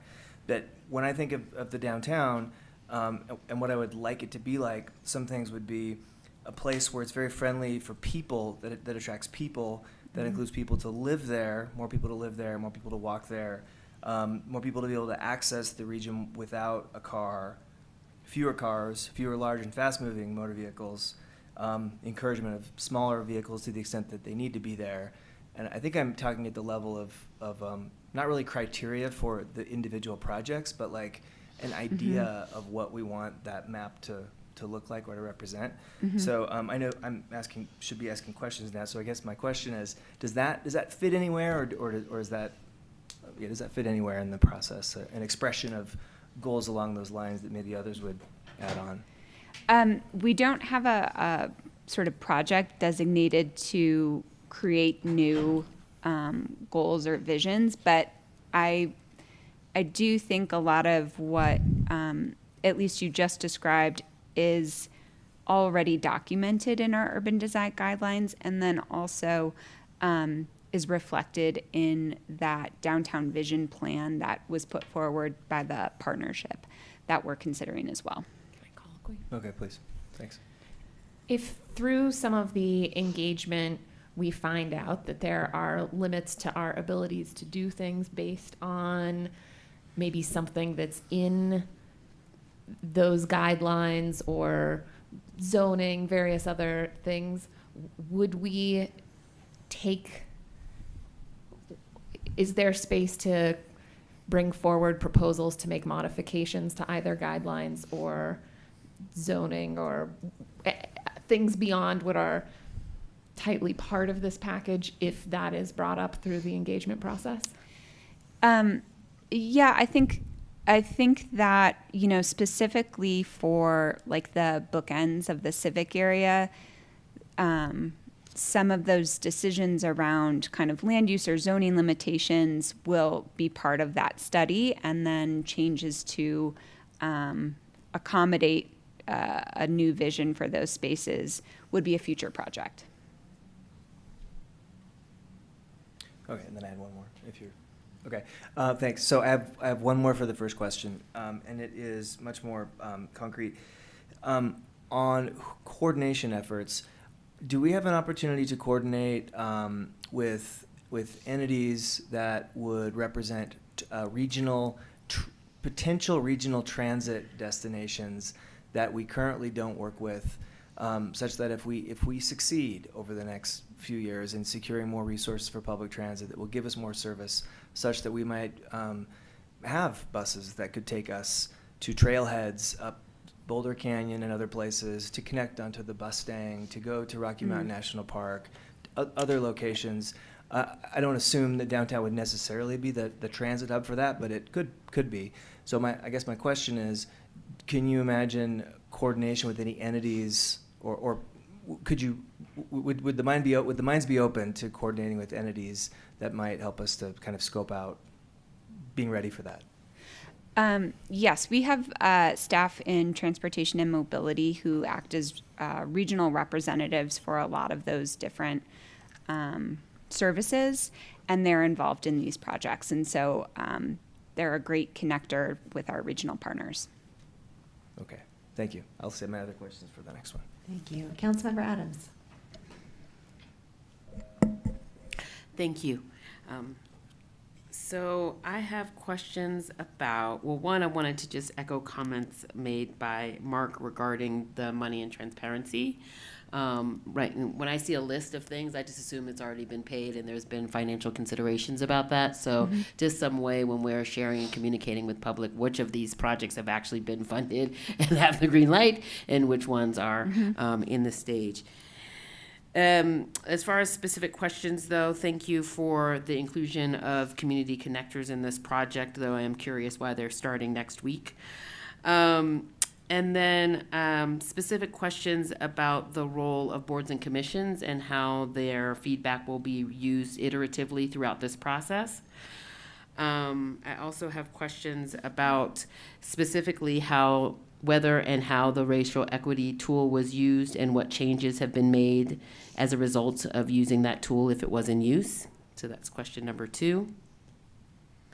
And then, let's see, 1, 2, and that can stay under comments. So yes, those are all my questions at this time. So question about community connectors and why they're starting next month? No, not so much. Just Oh. that was a comment that I just slid in there. But sure. Oh, okay. Why are they starting so late? And what is the protocol or status for this? It well- seems like a lot of these projects have already been in play, and it was my understanding that for any major project, community connector was already going to be assigned. So I think we started the coordination effort for all of these downtown projects in the fall, and we identified community connectors and talked about whether it was appropriate to have community connectors for each project, or if we wanted representatives that could participate in all of the different projects and kind of bring the projects to communities and communities to the projects. And so developing the plan for that and the budget for it and coordinating all of the different departments to contribute to the funding for it took some time. And then we did a pretty robust recruiting process that started in November and just completed interviews last month. So we are now, that's how we got there. Okay. And again, I appreciate that things take time. I also, though, appreciate that some of the most powerful decisions are made at the beginning. And so not having that voice at the beginning is something that we need to address as a protocol and policy moving forward. I'm hopeful. But thank you for that response. Curious about the boards and commissions. Boards and commissions, sure. So each of the different projects have maybe an associated board. So for the downtown mobility study, TAB will be a key board that they will work with really closely. For civic area related to the park, PRAB will be a board that they will work with really closely. So for collecting kind of board level feedback, each individual project will work with their associated boards, and we will continue to try to collect and share what we hear from those different boards across the different projects so that we're all kind of sharing and hearing the same information. I'll reserve the rest for comments on that one, but I'm curious about the racial equity tool. Sure. So each individual project has its own engagement plan, and then the coordination effort looks for opportunities where we could kind of cross-reference either events or co-host opportunities for engagement. So the individual projects are putting together their own racial equity plan and using the racial equity instrument. So the project that has completed that most recently is the civic area project, because that's the project that has a more complete engagement plan so far. Okay, so just point of clarification.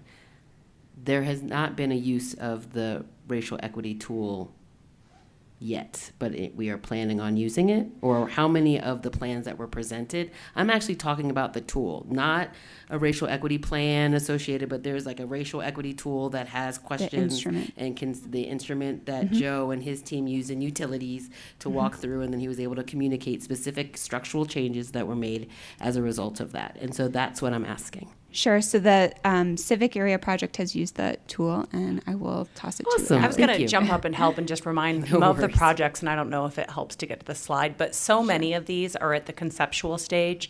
And to point out with the community connectors, we're just at contracting. So I hear the comment on bringing in folks early.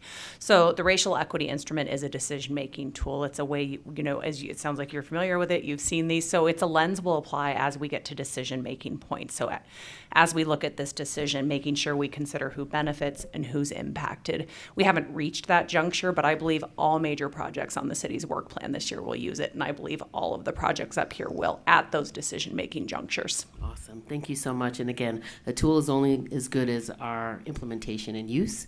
And again, power is some of the most powerful decisions are made at the very beginning. And so not having those voices and considerations at the very beginning, again, we miss the full fidelity and reliability of this tool. So I'm hopeful that we can, not put the cart before the horse, so that there are people, similarly with the community connectors. Curious also where there's two and just how some of those decisions are made, because that's like 10 projects and 2 people. Thank you. Thank you. Councilmember Benjamin. Appreciate that. My question centers around Boulder social streets. I noticed on the sort of the horizontal bar graph, or that critical path schedule, Boulder social streets was sort of pegged as just planning and design. And I did not see any sort of indication of programming.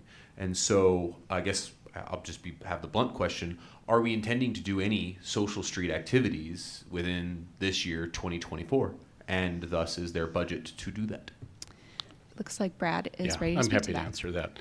So 2024 was always envisioned as a time when we would not do events per se. Boulder Social Streets was an experiment, or a pilot, I should say, is a better term, where we could collect data.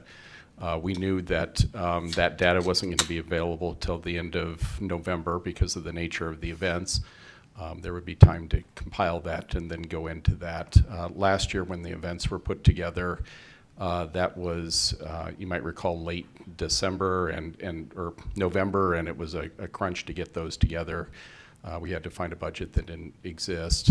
So we didn't want to make, we're not in a position to make assumptions about what should be the next step. That's what we'll be bringing forward to you as the research, so that we can get direction about that in a comprehensive way. And that will likely include, opportunities for events, but there's much more there that we're eager to share in terms of reimagining streets. And I'm going to see if Nuria or Natalie has anything to add. I shouldn't have jumped up here as fast, Natalie. It's a project with you. Yeah. I think you did great, Brad. But I'll also say we have been trying to get something on Boulder Social Streets on the agenda. We do have a consultant report. We have some findings about the events of last year that really will inform us as we move forward. And we reiterate our continued desire, too, to make sure that we are thinking about our public right-of-ways as more as expansive as it can be for different and increased use as we move forward.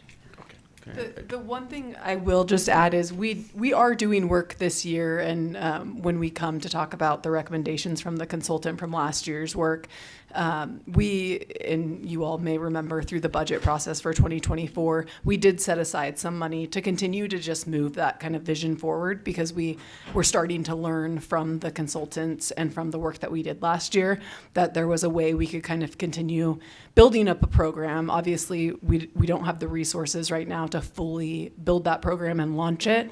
But so we're starting to put some of those building blocks together this year through the funding that we do have available, and then we'll learn more, and then we can check in with you all and see how much further we go with that. I appreciate that. Just for context, we started with one of the more ultimate new social streets when West Pearl was closed. It was absolutely beloved by community. We've been told that repeatedly. That went away, and then we regressed to a smattering of a few events in the pilot, and then we've regressed to a plan for zero.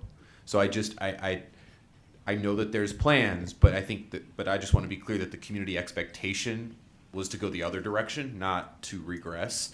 I know we have a resource thing to bring up, but I don't think we've met the moment of how community has been clear on what they want to do, and I think we can ride our bike and fix it at the same time. But maybe that's a conversation for ATV. But there is a clear disconnect with where we're going, which is versus the community expectation. Thank you. Well, I feel like we're getting a little bit off the topic of the questions, which we've been talking for so much, they've disappeared a little bit. Can we get the questions back up? Yes. Okay, thank you. So Tara, if you can, if your point relates to that first question, or if you would like to transition us into the second question. I'd like to transition us into the second question, but I say one little tiny thing. Well, we'll have some time for comments. So, but Tina, I think you had one. Yeah, my only question was just understanding whether there are any opportunities or implications around our tax collections of sales and tax revenue as we kind of go into a constrained budget. I think that we do get a lot of revenue from our downtown sales, and just want to understand how that could flourish, or if there might be some things we should be aware of as we move forward. I'm not sure how to address that, I guess. I know we could speak maybe to recent information from the Boulder Economic Council, which is anticipating a slight decrease in our sales tax revenues next year. But I'm not sure if there's anyone on from finance. There is not currently, and I don't know, Allie, if you wanted to join in on that conversation, but I hear the question. Happy to figure out how to track that and how that works as we're moving forward, and get back to council as we move. I was just going to add that it's part of the ongoing budget process and the ATB process. I think what you're asking is, if there were to be a downturn in sales tax collections, how will that impact these projects? And I think, I'm standing at the microphone and we'll speak for parks. We know, just like with the arts, when you invest in parks, that the economic output is incredible, and what investing in the civic area can do for the vitality of Pearl Street and the Hill is, I think, one of the best things we can do. So ongoing monitoring of the revenues and what it means for project funding is part of the ongoing budget process. And we just heard the budget request that's coming my way. And it looks like Matt would like to say a word too. If I could just add, and it's a small corner of the sort of understanding of the tax implications of downtown, but the alternatives analysis for the Cajun district is going to include an examination of that taxing and how to balance that right with our vision for what to build in the area. So that will be one part of that we'll be coming and asking questions about. Great, thank you so much. Okay, I think let's move into the second question there. And I already heard a few things as I was listening to everybody speak, so let me just kind of throw out a few things that I think may get at what people were saying here. One is, we're really thinking about which projects are the community members most interested in.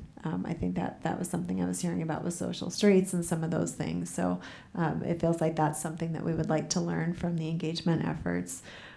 We heard a question around the economic impact of the different efforts. So I don't know if that's something in partnership with our departments that we want to hear from, thinking about engagement, or if that's more from some of the businesses. And then I also heard something about just sort of transportation, thinking about for people who might come to this area that don't necessarily, maybe they live here, maybe they don't, but what sort of transportation barriers are they facing in getting there in the first place? So those are some of the things that I heard, but would encourage other folks to chime in on what it is that we are hoping to learn from community members during the project efforts and what feedback we're looking for to inform any future decisions we will be asked to make. Councilmember Folkerts. I also never really answered question 1, but I will say that when the downtown area came up when I was first on council, I made a really strong plea to consider these things collectively, and I really feel very heard and appreciate all the effort that has gone into this massive amount of coordination, so thank you. In terms of what I hope to learn from community members during these efforts, you know, the downtown area is really the heart of our community, and I think we need to ensure that it continues to really have a lot of soul and feel very welcoming. And so how do we continue to make it feel, to make it authentic, to make it adaptable, so that it can really display what change with our community as our community changes. And kind of create the surprise of new art, new things, and balance that with the level of predictability and things and safety that our community needs. So thank you. Thank you. Other comments on this one? Councilmember Schuhart? Okay, I have three questions that I would love to see answered. And these are all about the downtown area overall, not really to specific projects, but in organizing this set of projects. So the first one is, what would it take to leave your car at home? I would love to get feedback on that question to people who are interested in visiting downtown. It's a more specific version of maybe something I heard Councilmember Nicole Spear say, but I'd love to know the answer to that question. Second, also on transportation, so we have a vehicle miles traveled reduction goal. It's related to a climate goal, and I think it's implied as something we're explicitly working towards on the slide that had the coordinating efforts. And my question on it would be, again, I'm thinking ahead to what would be good information. It would be what are the different levels of VMT reduction efforts look like, and what do we get from them versus what kind of an investment or difficulty do they cost? Would love to have some kind of some things to compare and consider on. When you think about the future of downtown through these projects, what are things we can do across them that would give us choices in that space? And my third is, what did we learn from West Pearl? And I'm thinking two things. One, what I recall is there was just a lot of different feedback, a lot of mixed feedback on what people wanted. And number two, there was a lot of interest in the substantive matter of West Pearl, but it was overtaken by the procedural reality that there was an administrative decision happening, and we just, in my view, it was sort of truncated or not made to be a substantive policy decision. But I think something that Councilmember Benjamin pointed to is there was a lot of energy and enthusiasm that came from that exercise, and one way or another, I'd love to learn through this what did that teach us, or what would following up with folks who were engaged point to, with specifically with reflection to all the energy and dialogue that we saw last summer? Summer before? Okay. Okay, that's it. Thank you. Thanks. Other questions? Councilmember Adams? Or just comments. So one, just want to echo Councilman Benjamin about the sorry, we've hit the time. So anytime after 9:30 or something, it's going to be rough on those streets. So I will work on being able to stay up late. Anywho, Boulder Social Streets. Our community has been promised so many different things. And we actually had something quite magical. And to see that it's not even in for planning was just really disheartening. I will say in my now almost 12 years of living here, the Melanin Funk Fest was the most glorious thing I've ever been a part of here. I almost was like, oh my gosh, I should have invited so many more people. I didn't know that I've never, ever experienced anything quite like it. And to know that that's not something that we're going to replicate because it was so incredibly, and again, it was just absolutely incredible. I also loved Art Day. I also loved the Roller Day. And so we need more opportunities for us to come together, and they don't always have to include this mega infrastructure. Like, it was a street, we closed it, we put some things, and we did something cool. And I would love to see more of that, and less effort in building all this different infrastructure, and more on how do we use the natural spaces that we have, and make things that are more adaptable and fluid. So I just wanted to comment on that in general, but I also wanted to just speak to, I noticed that there's a lot of come to me and give me feedback in our communication design. And I'm hopeful that we can use a pull in, push out, which is to say, not just come to me, but going to different community events, different community. And I've seen this with Downtown Boulder Partnership. So I know this is in the bailiwick of the work that you already do, but I just would love to see that as a core component of the project, because this also takes the weight off of community connectors. We cannot rely on 2 people to manage 10 projects and think that we're going to get the amount of feedback that we need. And we've already know, and thank you for discussing the challenges to our community survey.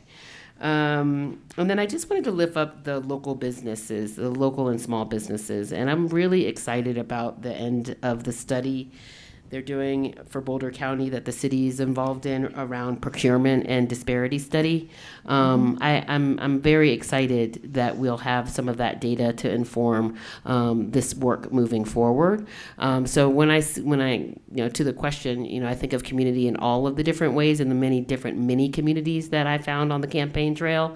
And so I'm hopeful that some of the issues that we addressed and raised on the community survey can be addressed and piloted even in the work that we're doing here. And I encourage us to think about that. And then lastly, just would love to see and hear more integration with our climate team. I know that they're being, they are being engaged, but they're not like on the team. They're like a core member. So I just, unless there is somebody with that climate expertise on the different teams that currently exist, I don't think that expertise should just be like consulted.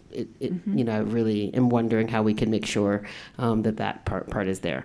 And then lastly, on the history. When I see that area, the first thing I actually think about are the brown and black people and poor white people who lived in that area when it flooded all the time. That's the thing that I think of when I see that area.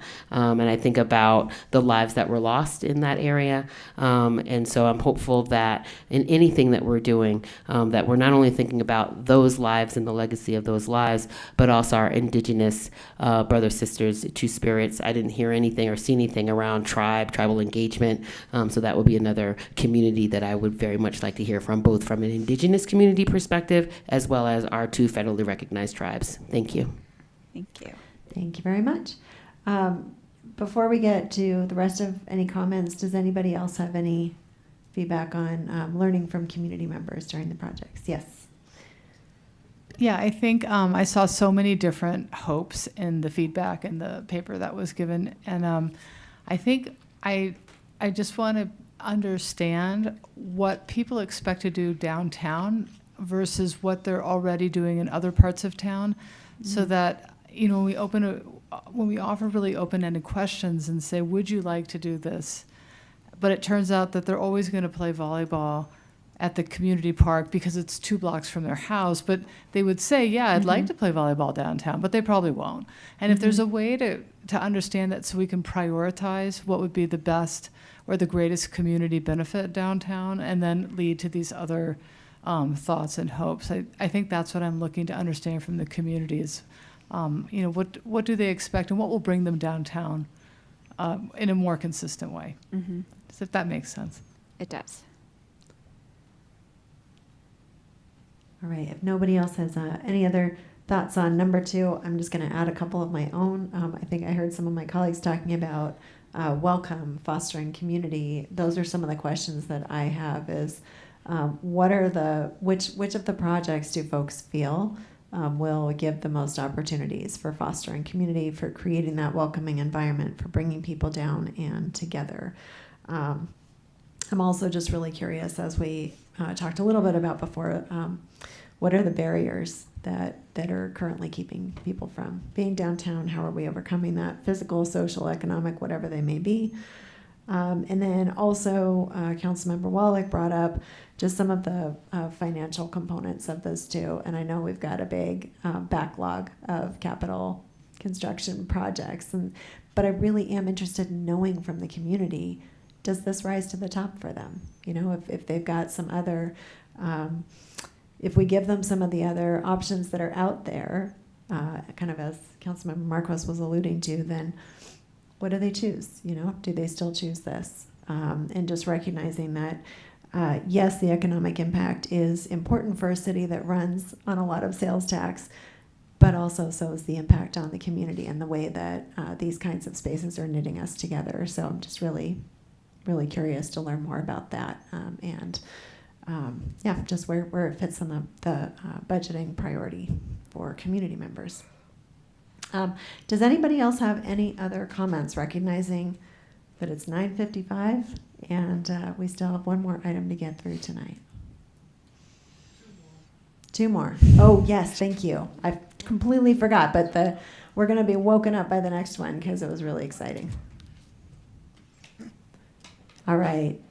Thank you. If we think of anything else when our brains are a little bit more refreshed, would it be best to email you? Yep, you could email me directly, yeah. Okay. Thank you so much. All right. Thanks so much. All right. Thank you. We are ready. Yes, and also, Mayor Pro Tem, I'll double check this with the city attorney if we need to do a time check for a motion to continue the meeting.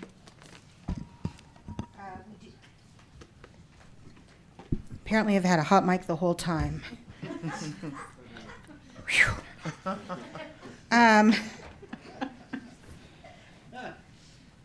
So with respect to a time check, we do need to do a time check because this is the first item finished after 9 p.m. If we expect an item to go past 10:30 p.m., then you would at this time need a motion. Okay. I think we can do it before 10:30. Yeah? Okay. Yes. Yes. Yeah. Pam, while we were all talking, Pam made us the best slide, so we're going to go really fast, but we're not going to get there quite yet. First, we're going to, I believe, make a stop at matters from the city attorney, but I will let you lead us, Miss Alicia. That is true. Thank you, ma'am. It would be item 7A, and that is the city attorney's update on litigation. Council, I wanted to update you on a specific matter and just provide you a brief update. As you may recall from my email, the Boulder District Court heard oral argument on a motion to dismiss in the Suncor case, which you might think of as the climate litigation. They heard argument for 3¼ hours today on the specific items at issue. And this is a motion to dismiss, which means it's asking if the case can go forward based on as a legal determination. And there were a variety of issues. I won't go into them now. The judge did indicate that we can expect a written order in several months' time. It's very complex issues and have already been up to the U.S. Supreme Court twice. So complicated procedure and legal arguments. I'm not going to engage in the foolhardy exercise of trying to guess how a judge might rule or think of this case. But I can say that the city and the county were very well represented by our expert outside counsel. I'm not going to say anything more about this as I'm not going to speak to litigation strategy in a public forum. But should you have any questions, please feel free to reach out to me.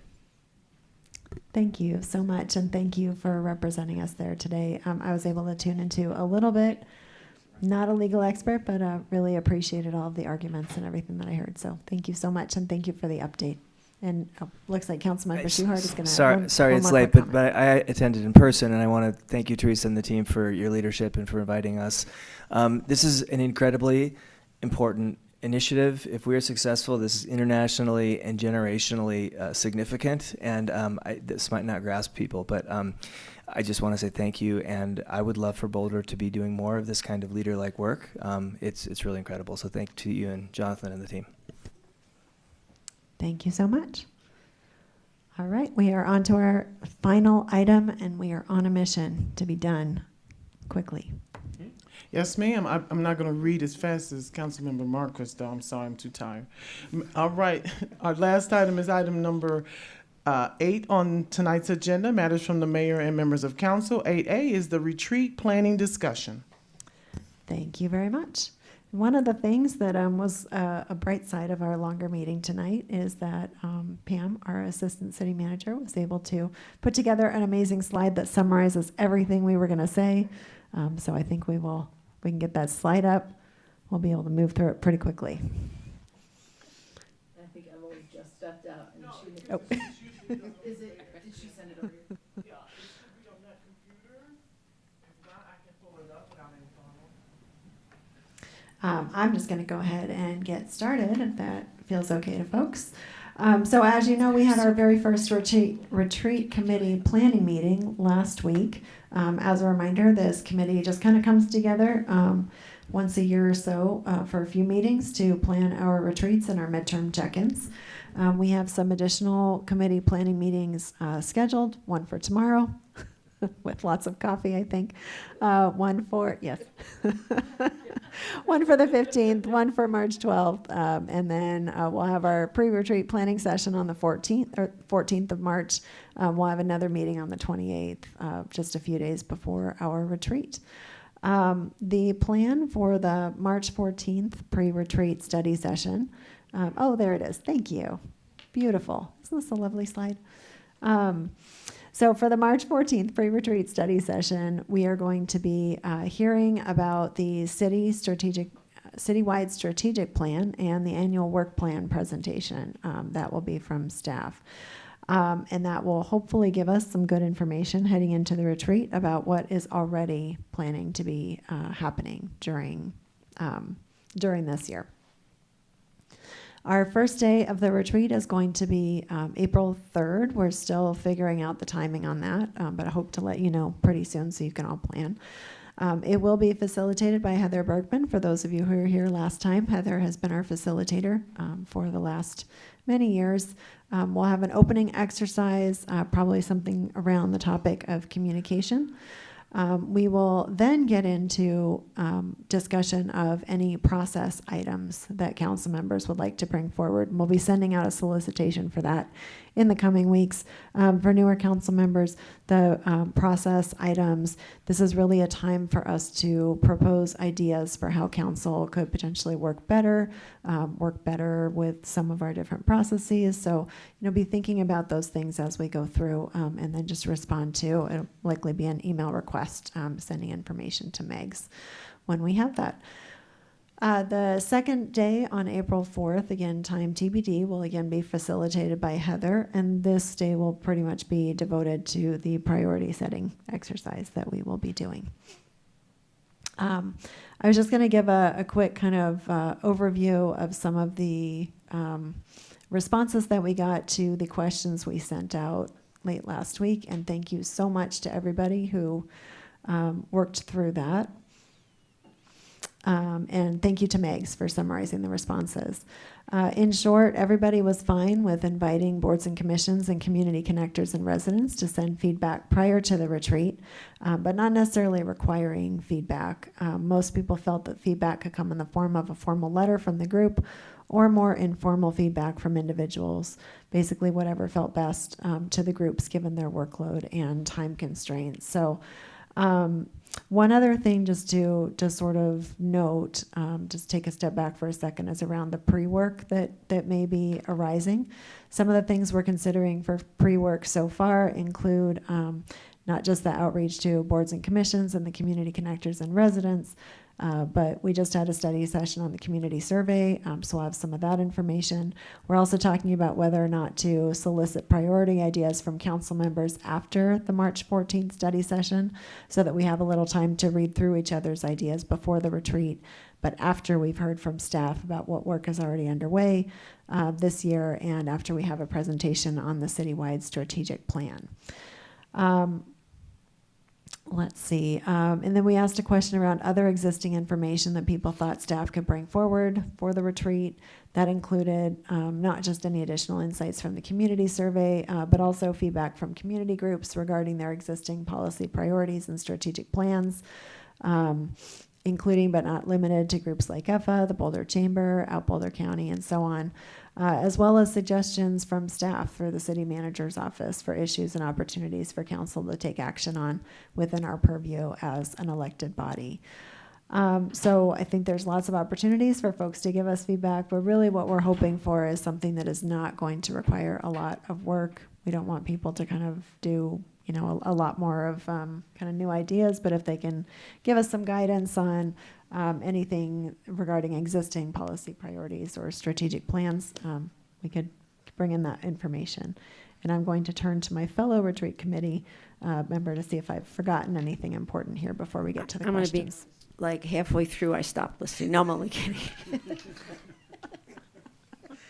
I appreciate, though, that you didn't boo me or start chanting, so thank you. Okay. I have nothing further. Don't make me laugh. All right. It's getting a little late. Okay. So what I'm going to ask is whether, with the first question, should the retreat committee send a letter to staff on as soon as possible, hopefully tomorrow, to distribute to boards and commissions and community connectors and residents, letting them know that if they wish to provide feedback prior to our retreat, they can do so by sending an email as a board or individual to all of council before March 22nd. Can I say one thing? I apologize. Was that mean? I meant it as a joke. Okay, good. It's okay. I'm okay. Don't worry. Yes, Councilmember Adams. I would recommend that we just create a survey and have people fill that in, because my concern is getting hundreds of emails and then missing things. And although I appreciate the staff compiling, it would just be easier if we could just get the results of a Google or, you know, SurveyMonkey or something like that. So I'm just, although I appreciate it, I just am hopeful that we can find a better way to process all of that data. And I think just a survey would be a better form. Thank you. And so, can I just ask a clarifying question? Are you thinking about from like boards and commissions? Are you thinking about from a feedback form, and then it could be, you can indicate what your role is or stakeholder group that you best represents you. But my larger point, and I don't want to do another survey, but my concern is again, I am coming from situations where I have received 2,000 emails. And it is very difficult to go through 2,000 emails and to make it through something. Wolf. So I'm just thinking of, if we're asking for feedback, we should be able to then read what we're asking and use that information is my general way of how I do business as a city representative. Thank you. Thank you. And well, hold on, just 1 second. I want to. So this is around for what we were looking at specifically was around boards and commissions and community connectors and residents. And Yeah. you're thinking there too. Survey would be a little bit easier to do. As I said, I mean, it's still a lot of people who could potentially give information. So even if it's 100 people, that's still. I don't know how many boards and commissions there are. I thought there were like 10, and there are at least 5 people in each, so that's 50 if they all wanted to. I also would like to extend the invitation for past boards and commission members, because they also have a perspective that is going to be very useful as we go in here. Again, I'm very serious about data-driven decisions, and again, if I'm going to ask for data, I need to receive it in a way that I can actually be able to do something with it. So that's my concern. If, that it doesn't fly, it doesn't fly, but I'm okay with hearing no. What I can't live with is not asking the question. Thank you. Yeah, no, thank you. I appreciate that. Thank you. And then Councilmember Benjamin, Councilmember Wallach, Councilmember Weiner. I really appreciate the question, Taisha. There's probably just worth a little qualifier and clarifier on some of that. For one, we've traditionally not solicited individual feedback from individual members of boards and commissions. We usually ask them from a place of quorum where they then provide the one body. So we would get 10 letters, right? So in that sense, maybe the survey is not important. And it's not as effective in that sense, whereas from them, that's helpful. So it's a much smaller body than I think we're referencing. So anyway, I hear what you're saying, but I think it's a much smaller. May I respond? We'd be only so lucky to be talking about charismatic megafauna, but we're not. May I respond? But yeah. I'm actually not interested in receiving one letter from a board or commission. I would be interested in receiving individual, because unfortunately, that's not all the voices, right? And so I need to actually hear from the people who did not make that the majority vote. I also don't want to add on this additional responsibility for them to have to then come up with their priorities, figure out how they're going to determine and vote on those, especially in the time frame we had. So although I appreciate tradition, there's also always opportunity for innovation. Thank you. Thank you. I was just going to answer the question for myself. Shall we send a letter? I think we should send a letter, and we should just ask them to go to quorum and provide that letter that represents a majority will from that group, and they can provide a dissenting view. And actually, in the past, those boards and commissions have been very clear in clarifying that there is maybe a dissenting view and explaining that. So I just want to concentrate that response, but I would love to hear from both boards, commissions, and community connectors and residents for sure. I think that's a great start. Okay, and just to clarify, Mayor, we have 19 boards. Yes, thank you. Yep, and one follow-up to that, Matt. The question we formed was if they wish to, and it's not a, okay, great, thank you. Just wanted to check on that. Councilmember Wallach. Yeah, just one small point. I think as members of council, we're free to reach out to anybody we want, but I would be a little reluctant to be sending out letters to past boards for their input. One of the reasons is that they are no longer boards, and we should be soliciting the input from the people who are there and are current with the issues. If anybody here knows somebody on one of those who has previously served on a board, and I certainly do, I expect to hear from them, or I will ask them, but I would not make that a formal part of the process. Thank you. And Tara, I have you next. I don't really want a form because I want to hear right from the people. So it's really up to us whether or not we want to read them or not. I mean, the only ones would behoove us would be the 19 that we would get from the boards and commissions, and then I think it's perfectly reasonable to say everybody in this entire community wants to write to us, they will. I mean, it's up to them, and it's up to us how much time we have to read them.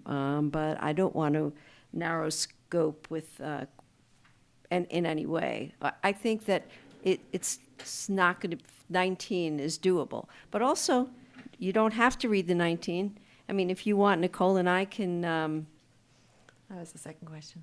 There you go. Yeah. I was segueing for you. Say it, Nicole. Great. Well, what I was going to...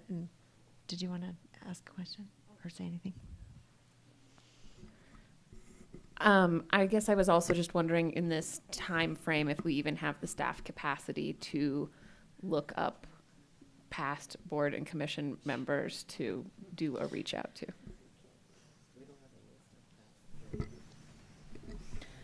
I appreciate the question, and I will say that it will require us to go back, look in the logs, just see if we have their current emails and contact information. It is something we could do, but it is something that certainly adds more to our resource plate, and we are trying to quickly move towards getting you some responses by March 22nd. Oh, I forgot to mention that. A lot of people in this town have been on boards and commissions. It's going to be like a gigantic... True, I forgot. I didn't do the temporal aspect of it. Is if there was a request to go all the way back in time to every member of every board and commission since it was done, or if there was a desire to curtail that to a smaller board and commission. Though I also take Council Member Wallach's points about honoring the current board and commission members. I feel like we may be missing the forest for the trees here. So Can I just Councilmember come in? Adams, please. Thank Yeah, you. and then I've got some I will comments. amend that to the last 5 years. I would also like to add the Boulder Police Oversight Panel as a part of the boards and commissions. And as a former member, there is institutional knowledge that current members don't have. And that is why I think it is important to expand out because, again, and I say this and I invite those voices because of the concerns that I raised around the community survey and the lack of apples to apples design in our current information gathering from community members. So there is, you know, if there was a very strong and robust and comprehensive communication strategy and engagement strategy, then all of this wouldn't be necessary. But we have to continue to address the gaps that we have raised, and that's why I'm asking what is the lowest barrier that people can still respond? Because again, I don't feel like that survey gives me the information for all of our community members. I have not seen the information that I was told exists from the Community Connectors work. I look at the survey data from EFA, and I know again that's county-wide, but there are certainly implications here. My larger point, it goes back to this broader conversation that we're having around how do we know what we know? How do we know, and who do we know that from? So again, I'm not, you know, here in the nickel and dime, but I am raising questions that I'm excited, process questions that I'm excited for us to continue to talk about at the retreat. Thank you so much. Yeah, thank you. And that, if I could just kind of colloquy a little bit on those comments as well. I mean, I'm still left with the question of what are we going to do with the information? Because if we're putting, you know, questions out there telling people, you know, send us feedback, but we're not actually having a plan for using that and integrating it into our work plan priority setting, I think that is a less satisfying experience, especially if we are going out of our way to, you know, to find folks to include them. And so, you know, I like what you said, Councilmember Adams, just about, you know, this is a process discussion. I think it's a nice, big, juicy discussion, the kind of thing that we might be able to have on day one of the retreat That's under right. council process items. Yeah, like So- how I think going back 5 years, maybe another year, maybe not this year, is a good idea to have. Yeah, so, Since we're trying to but I rush it think through. just of that, you know, if that, when it's, when we solicit feedback on process discussions, it'd be wonderful if this is one that kind of comes up, and we can have that discussion, you know, how do we get feedback, how do we fit it in? I think that would be a wonderful thing to do and inform, future work. Nicole, are you asking what are we going to do with the feedback we get now? Yeah, so I guess, I mean, I think for what we can accomplish right now, the question is just around, do we want to send a letter to boards and commissions? I'm sure that many of them already know that our retreat's coming up, but just letting them know if there's anything you want to say to us, being clear that, you know, we can commit to the retreat committee, will commit to reading the letters that come in. We, as per number 2, are happy to provide a brief written summary of feedback. Should that feel helpful to folks? Because I can definitely understand getting 19 emails if we were to right before we head out on recess is not something everybody wants to do. It's up to you guys. Number 2 is up to you guys. Yeah, but I'm going to let Councilmember Shuhart, because he's been trying to jump in here. Thanks. So on question number 1, I'm just coming off a board, and I have a perspective that might be a little counter to what I've heard. I think in general, there's a lot we need to do to increase the coordination between council and boards, but there's like a lot going on there. And I'm actually, my stomach's churning a little bit with the thought that if I were a board member right now, so my next board meeting would be, what is it, second week of, I guess it's next week, February. I think that agenda's already been set. So if we got an email, and then, you know, board members meet once a month, at least the board I was on did, they can't talk as a group in between boards. What they do is, at least my board, we kind of organized almost the whole year, or a good part of the year, around organizing for the strategic things we wanted to put to council, because we all knew that there's a retreat. And I kind of worry about almost like disrespecting the boards by coming to them with like maybe 1 or 2 meetings with asking for them. That's something that's pretty formal. So I'm really concerned about that. I think something that's a little more informal, in which we ask individual board members to weigh in, that to me that feels more appropriate. I mean, I'd rather have a more integrated strategic approach with boards, but I just think we're asking too much to go to boards and asking for consensus. And maybe one thing to bridge something that Councilmember Adams said is, what if we just ask for emails into the city council system, and we had I don't know how hard this is, but if we had a selection made for board members providing feedback to the retreat, and then either those, we could filter those with our own, smarts in our Outlook systems, or maybe city manager's office could somehow hold those for us. But that might allow people to give an open-ended response by email in a way that would be in an organized place, because I do think there could be some benefit to that. But in general, I'm interested if people want to give feedback, but I just think we should set expectations that we're a little bit behind the curve on asking for it, and not imply that really we're going to do a lot with it, because it's just we don't have enough time. Just a colloquy off of that. There are boards that came to me, though, and said, when do I send my letter in? So some are actually ready to send it in. So I think that we can do both. I think we can give people, each board, whatever option they want: formal letter, informal letter, bullet points, your dreams and hopes for the world, whatever it is. As long as we get some feedback, I think that's better than no feedback. And I think that's the most disrespectful of all, is to actually never ask the boards for any feedback ever. If I was on a board, I'd be truly offended. No, I don't get offended easily. I'm kidding.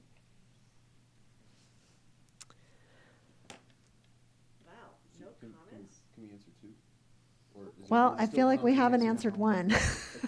So I think, I've heard maybe, so who would be open to our sending a letter to boards, letting them know if they wish to provide feedback to our retreat, and not required, they can do so by sending an email as a board or individual to all of council before March 22nd. Okay, great. Then we will get that out hopefully after our meeting tomorrow. Yeah. There were a couple ideas thrown out of different mechanisms for that information. We'll take a look with the committee tomorrow, decide what is good. And regardless of the method selected, Megs and I will work together to make sure you have an aggregate report so that there's no fear of kind of losing. So we did take that note. Yep. Thank you. Really appreciate that. Okay, number 2, would council like the retreat committee to provide a brief written summary of the feedback? Any feedback we received before the retreat, or would you all prefer to read it on your own? Councilmember Folkerts. Oh, I thought we were polling. Oh, sorry. Yes, yeah, we can go straight to that. Happy to, because we have 9 more minutes. Yeah, let's 8. I would prefer to read it. Read them yourself. So Yeah. So let me just ask the I'd question. read them myself. Okay, so who would like a brief written summary? And honestly, even if one person would like that, I'm happy to do that. It's not going to be super, super detailed. So just set expectations there. Talking like a couple paragraphs, but it'll be something that summarizes. Cool. I would too if I weren't on the committee. All right. Great. So we will make sure to do that. And then is there anything that you would like us to know tonight to consider in our retreat planning to bring back on March 14th when we have our pre-retreat discussion? Remembering you can also think about this and send feedback to Megs. Megs a good point of contact. Okay. Yes, Councilmember Adams. And then Councilmember Folkerts and Councilmember Benjamin. This is actually brief. Megs and I have been talking about knowledge management and the folder structures, and so it would be really, really wonderful if some of those things can be in place. And I just, there's a lot of background documentation that I would just really love to have in one place, so that's just a request that I'd love for consideration. Thank you. Great. Thank you. Lauren. I think with the, wait, are we bringing our ideas to the 14th study session? No, sorry. We're not sure yet because we're only one meeting in, but ideally we're not doing the ideas until after we've heard from city staff on the strategic citywide plan. I still think there probably should be a strategy around delegating. We may have ideas that overlap, and I don't think we all need to present an overlapping idea. And I would love for you guys to let us know what that strategy is for how we concisely discuss our ideas in the meeting. Great, thank you. We can add that to our agenda. And Did you say concisely?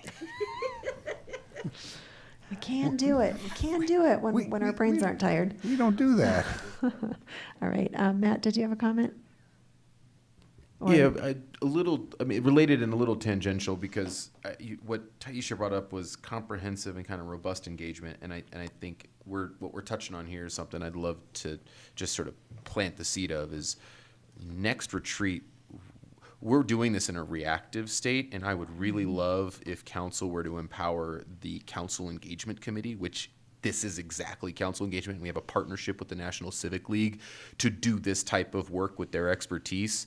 So I'd love to toss this to that group so that we and staff can start to sink our teeth into what a robust engagement is for the retreat for next time, and even maybe a mid-year retreat if we so wanted. So anyway, I just want to plant the seed there because I think we can have a 6-month runway. I mean, our most important decisions are the retreat, which should have some of the most robust engagement and outreach to set us up. So I just want to plant the seed on that because we're all sort of touching on those pieces that we want more but are running out of time to get more.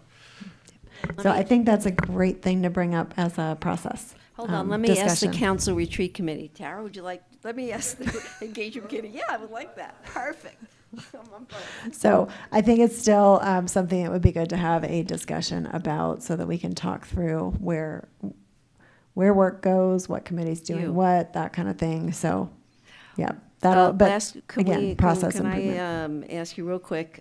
We were going to ask Lauren, since she and I are on the Boards and Commissions subcommittee, if you wanted to weigh in on or help write this letter to Boards and Commissions, or do you want to be a part of it? And so, I don't want to leave you out.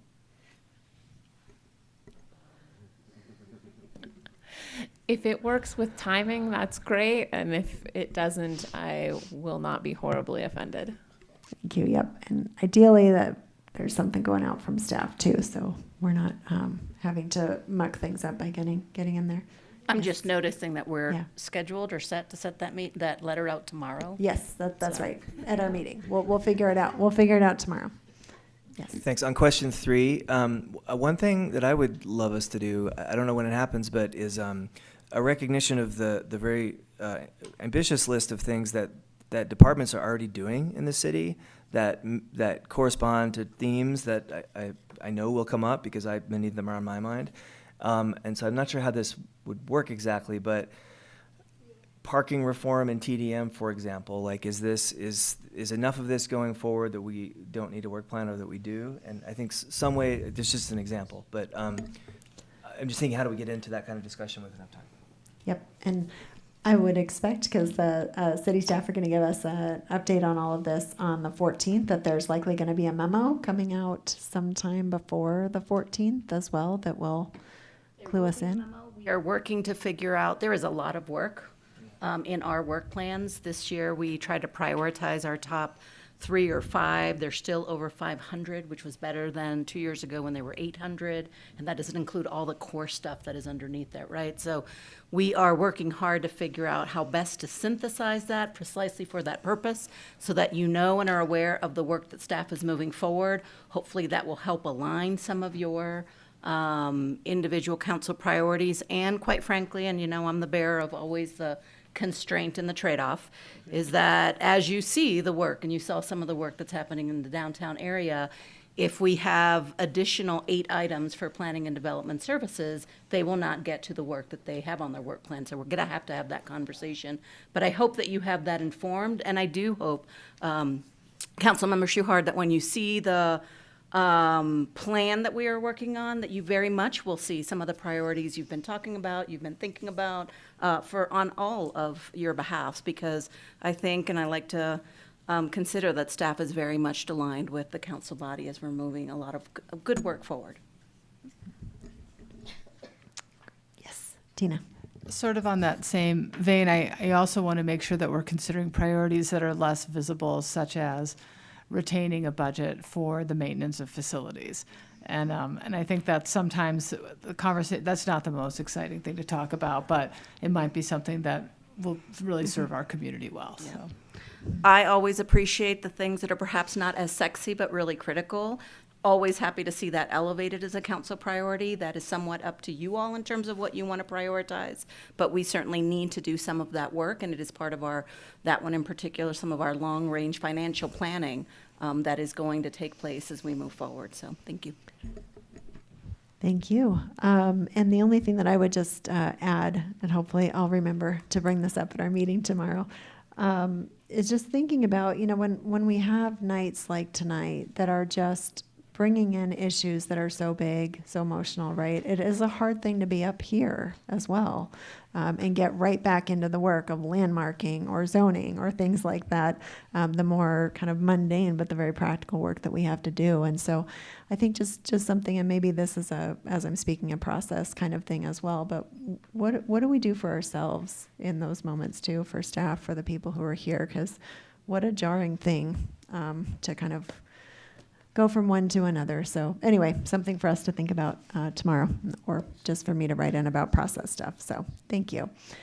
All right. If no one else has anything that they need or want to say, yes. Not about this, but I just want to give you Yep. a lot of props and kudos tonight. Thank you. As our pro tem stepping in for the mayor. Hey, no, jazz hands. Jazz Thank hands. you. We're not disrupting anybody. Do not make me call a recess at 10:30 p.m. Well, but in all seriousness, I mean, you navigated through a very difficult time, and you did so with consistency and compassion, softness, and firmness. And so I just want to give you a lot of credit. You did a great job tonight. And we had a lot of disruptions, and we only finished 10 minutes past. So we gained a lot of time. So great job. Yeah, thank you, and thank you all. Appreciate working with you all. Thank you, staff. I am going to gavel the meeting closed at 10:30 p.m. No, I got it.